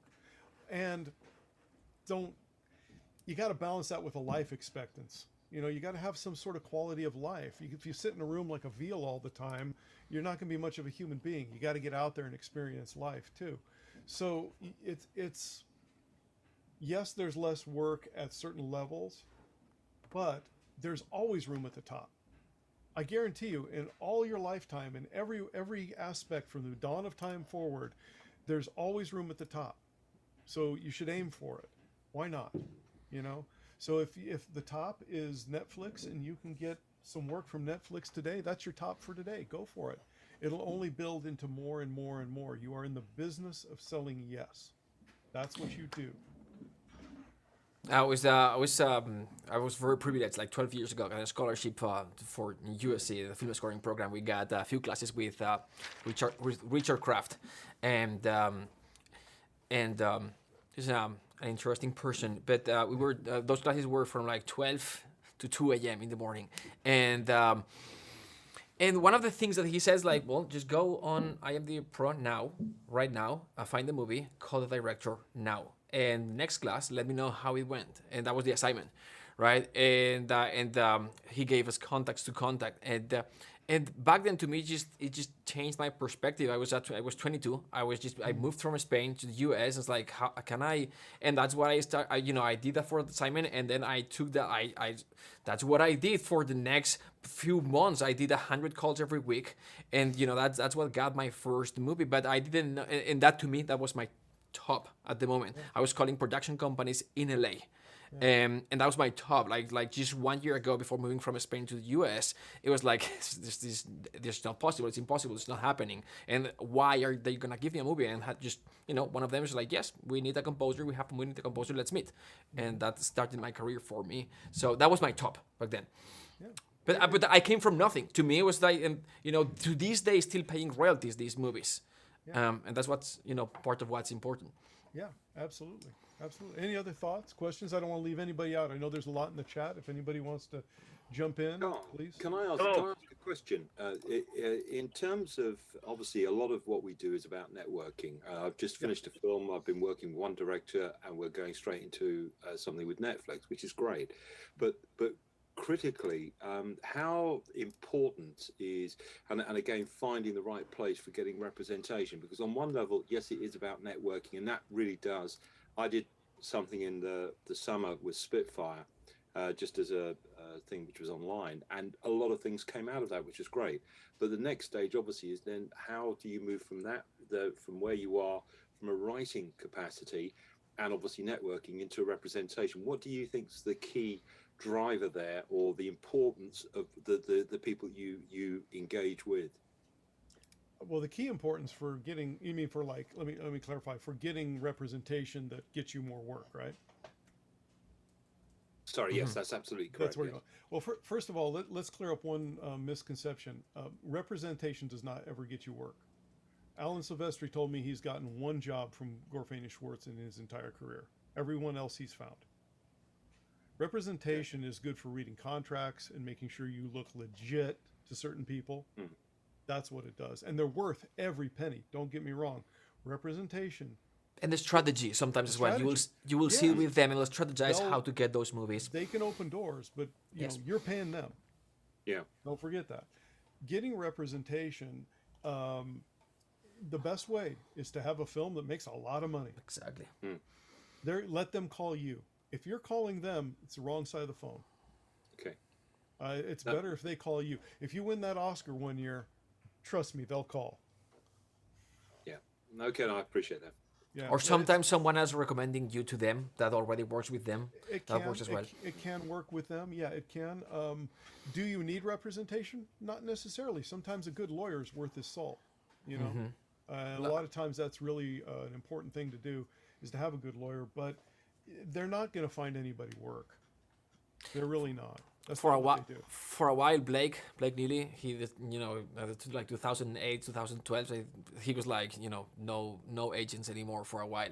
Yeah. So and he was super busy at that time. But and in that case, a lawyer, for the contracts. Yeah, a lot of times. Who else? Anybody else? Could I share an anecdote? Go ahead. Share on. All right, you were talking about working with musicians and how they can be so helpful with things.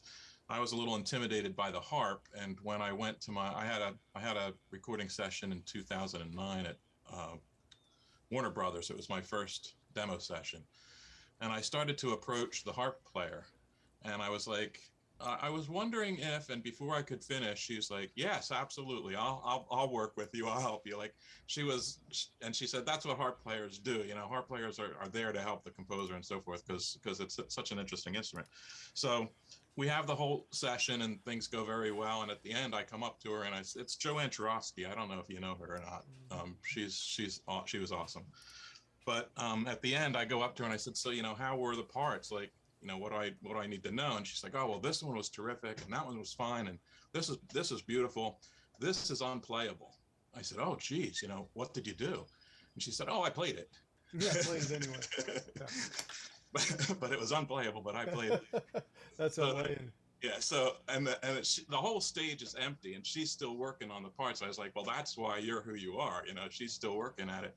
That's so awesome. The next time I was in LA, I arranged to do what you did. I took a lesson or two with her, and it came time to pay her, and she absolutely would not allow me to pay her. So there's a lot of generosity in the community that you might not really think there would be, and there really is. Like, and of course that session, I had another session in 2014, which was a bigger session, and they're just there to make you good. And it was probably one of the best days of my life, you know. Especially if you're paying them, it's going to be great. Yeah, but you know, this is unplayable. What did you do? I played it. Joanne's awesome. She's Hey, wonderful. hey, Thank you. Yeah, go ahead. question from Bada. I don't know if you don't have Michael read it. How do you overcome imposter syndrome? I'm 13 years old and I'm an aspiring film composer. Feel free to unmute your mic if, but I'm reading. I really want to get scoring jobs, but I'm not sure if my music is good enough. Oh. Sad face. Oh, sad face. No sad face. Imposter syndrome. Okay, here's the reality on that. We all have it. Get used to it. It is what it is. Everybody thinks they're an imposter. Every single one of us does. I don't care who you are. We all do. Anybody says they're not, they're lying to you. We all think we're imposters. We all think somebody's better than us. We all think we don't have the magic sauce. And we all think our music sucks. It's the way it is. Get used to it. Embrace it. Love it. Feel it. Kick it out the door. Whatever you need to do to it. It's just part of the landscape. Music is not something I qualify or quantify. I don't get paid for music. I have never once charged for music. I give music away. It is extremely expensive, though, for me to get up in the morning and to come to your session and to get driving in the car. That's what they pay me for. I do not charge for music. I charge for everything else. And I think that helps me feel less of an imposter because I'm giving away something I love with people I love in situations I enjoy most of the time. And I think that if I maintain that posture and that mindset, again, back to our beginning of this 2 hours, mindset, curious and open mindset, if I maintain that I'm giving away music, then everybody's opinion of it isn't as important. It's just love. That's all it is. You're giving away the love that you have. So charge for everything else. And that'll help keep perspective, I think. Hey, Carl, can you also talk about the concept like the 3 layers or the Jerry Goldsmith told you? Because that's a way of simplifying looking at music. Sometimes it's like imposter syndrome because we think that our music is not good enough or not complex enough. And the music is not, I'm going to quote unquote, it's not that hard when you look at it like this. And sometimes I explain like the 3 musical forces. It's not completely the same, but the way you put it, I like it very much. Can you explain, can you develop that? You mentioned it earlier. Sure, yeah. When I was staying with Jerry Goldsmith, I asked him, how do you write music was my first question. How do you compose music? He said, I write something on top, I write something on the bottom, and I write something in the middle. And he stopped. And I said, that's it? And he goes, yeah, that's it. That's all there is. You write something on top, you write something on the bottom, and you write something in the middle. That's the order. That's all there is. And if you develop that, it's like the thing on top usually sometimes is the melody. Thing on the bottom is the bass that gives meaning to the melody. Is that correct? Yeah, the bass, the melody. There's something happening up high. There's something happening down low, and there's something happening in the middle, and they interact and spool around on top of each other and have implications and great depth and continuity and all this stuff. But the bottom of the day, you got to write something on top. You got to write something on the bottom. You got to write something in the middle, or decide not to. Maybe you don't write something on top. Maybe you just want bottom and middle. Maybe you just want top. But there's a conversation with yourself you have. And I think that helps people kind of feel like it's not all that stuff. My very first composition teacher, Dr. Samuel Dolan in Toronto, said we had to orchestrate a painting. So there's foreground, middle ground, and background. 1, 2, 3. There you go. There you go. That's about all there is to it. So please don't feel impostery. I mean, we all do. I feel it right now. I don't know why you're listening to me, but you are. So all I can do is give you the honest truth. And that's all any of us can do is speak the truth and feel the truth and do it in love and kindness for other people. All right. There's a question on the YouTube feed asking about the SSL board. Where is it here? It's asking what can you go? Where is it? SSL. Oh yeah. Can you tell us a bit more about the SSL board next to you? Yeah, this is the SSL. If I can remember the number of it. That's funny. It's a UF8 control surface, and I use it for mixing because I'm old school, because I'm old, and I like to use the faders, and I like to have knobs and things to play with, and I just don't like using the mouse. And this thing is USB. It's really easy connectivity. It connects automatically to Logic and Pro Tools and Sibelius. No, not Sibelius. Cubase and a bunch of other programs. I think it uses the Mackie implementation. So it's a much less noisier version than the Behringer, old, bulky. and it's got flying faders, you know, they're faders and stuff, and then it has this complementary piece for a channel strip that controls all their plugins, you know, which is great because it's got the bus compressor that everybody loves. First compressor I ever used was the SSL compressor, and then I used my SSL2 Plus for inputting audio. Yeah, those guys have been awesome with me, and I'm so happy to be working with them because they're what I grew up using was SSL stuff. Awesome, thanks. Yeah. What makes filmmakers and producers feel attracted from our work as a composer? Say that again? Yeah, basically it's a question from Nelson. What makes filmmakers and producers feel attracted from our work as a composer? Oh, how they're attracted to our work? To us? Mm-hmm. It's a personal thing. Mm-hmm. It's an interpersonal level. You're hiring your friends. Exactly. You become friends with them. I mean, every composer I've ever seen that's had a long-lasting relationship with the director is because they're friends also. It's an interpersonal thing. This is what music is and what creation of all this media really is. It's interpersonal connectivity. And if you're a outwardly going person like we all are because we're creatives and we like talking with people, we enjoy being around people and stuff like that, you're going to connect with people. And maybe you're not a people person. Maybe you're more of an introvert. You might connect with an introverted director and go on, or you might connect with a guy that's introverted and you're not. You don't know. You're just going to connect with your friends. And I think that's what makes your music sound beautiful, is being a real serious person, a very, personable person. All right. Yeah. Hey, if there are any more questions, to me, I would end the class here. We've gone for like over 2 hours. But if there's any other question, I can't believe you've all hung on this long. Yeah. Can I? Oh, go ahead. Who's on? I am. Okay. Hey, Eduardo, go. So, one moment, because my AirPods are draining off, but okay. We can hear you me now? Yep. Oh, yeah. Oh, okay, that's great. So, as a closing question, what can I do now to connect with somebody or to get some jobs? What can you do now to get some jobs? Wow. Yeah, Tell me right a little bit. now. Tell me a little bit more about that. What are you looking to do? What is your job that you're looking for? So, I want to, as everybody here, I want to be a film composer. Right now, I feel that the next step is going to TV movies like Netflix and the stuff. Because until now, I've made some TV documentaries that aired on TV in my country, but is nothing internationally.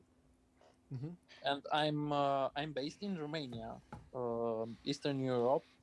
So, what can I do right now after we close this chat?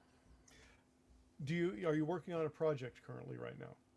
Yeah, I'm working on 3 projects, but they are not film-based projects right now. Okay. All right. So I'm doing some orchestrations. This is the great time to when you have work is the best time to look for work. So what you should do right after this is go call someone that you haven't talked to yet. Go make a connection with somebody that is somewhere you want to be, whoever that is. If there's someone that you need to contact, find a way to get to that person. If it's Hans, call remote control. Try calling Hans. Who knows? It's not that hard. It's not that hard to call remote control. No. You may not get there to talk to him specifically, but go give something a try. Call somebody. Call a director friend. Say, hey, is there anything going on? Listen to the stuff I've been doing. Go have coffee with someone you want to work with. It's the best time right now when you're working to go and make those calls. Take 10 minutes out of your day. Nobody's going to tap you on the shoulder with a magic wand. Nobody's going to give you a magic answer for any of this. But it's up to you to get up again. Motivation does not create action. Action creates motivation. Don't do anything. Sorry to interrupt, but No, how many of you think that it'd be impossible to contact Hans? Like right now, you may think like, no, I'm not.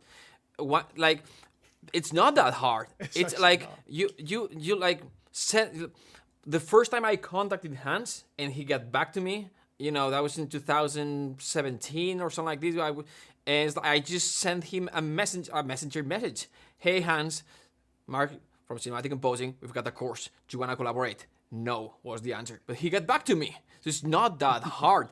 And at some point he said, yes, you know what? Speak with Steve. And then Steve said, no, it doesn't make financial sense. And then that never happened.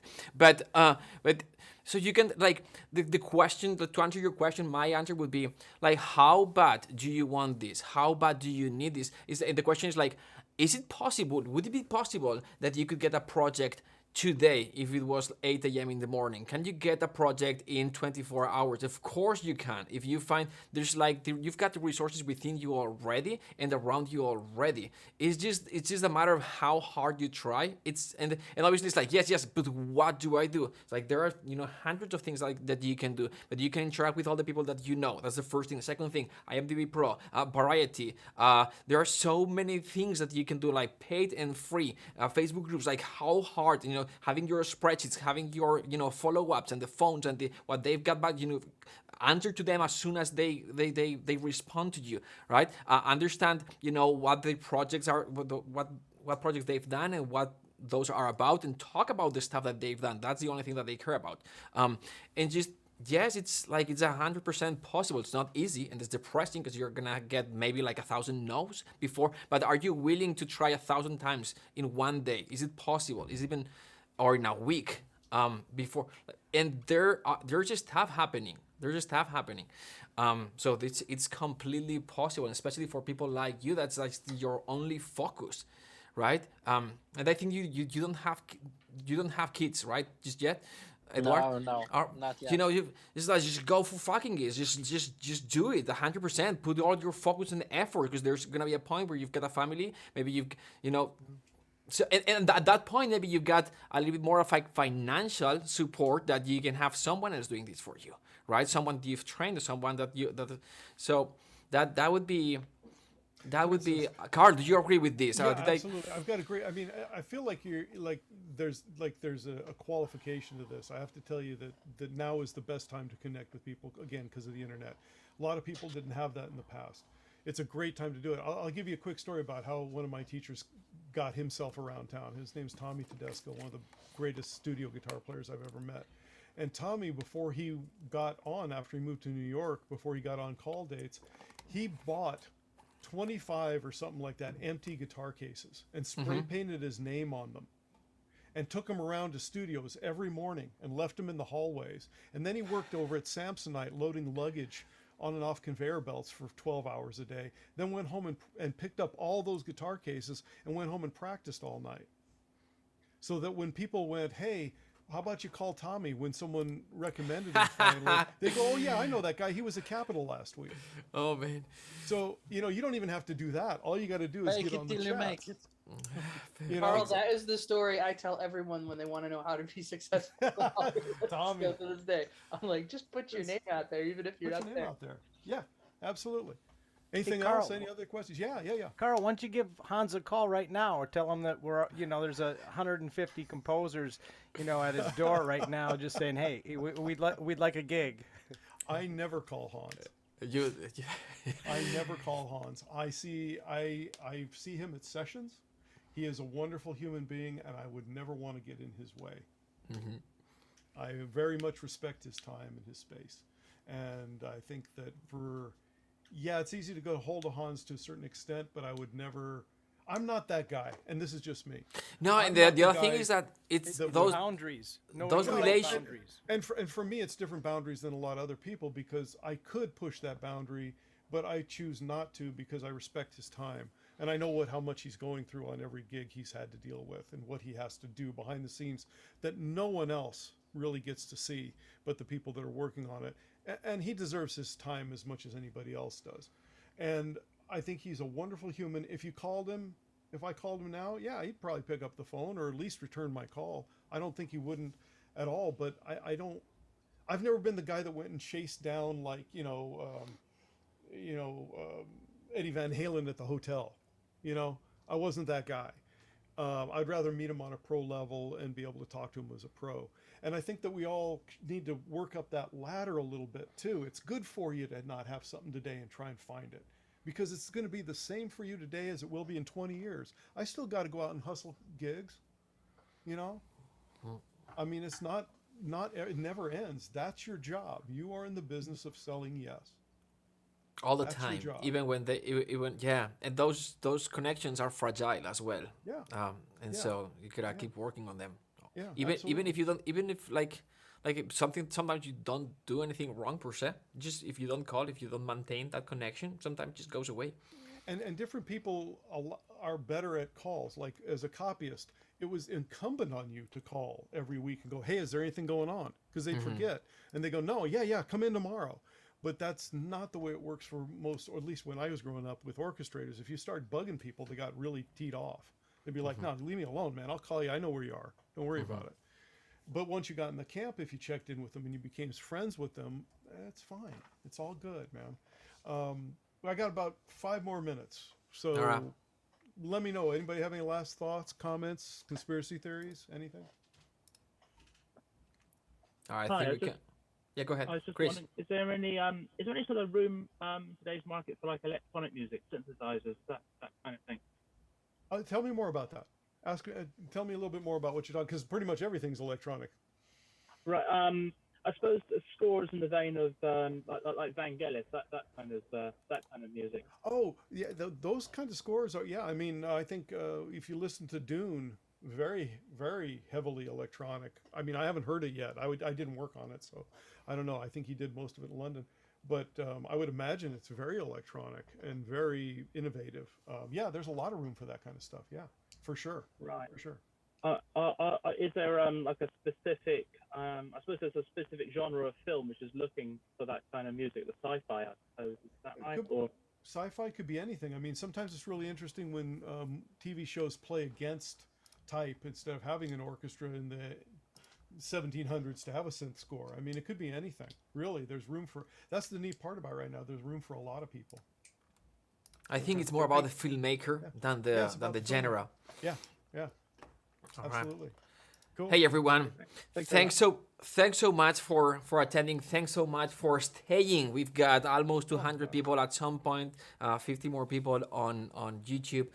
So thank you so much, and especially for those who've stayed the entire time. Thanks for the great questions. Thanks for the interest and all the input. But most of all, thanks, Carl, for your generosity, for your wisdom, for sharing this with us. It's been amazing. Well, I just want to say I always learn more than I teach, and I've learned a lot from you guys today, so thank you. And again, these are my opinions. These are my experiences. Take what you want, leave what you don't.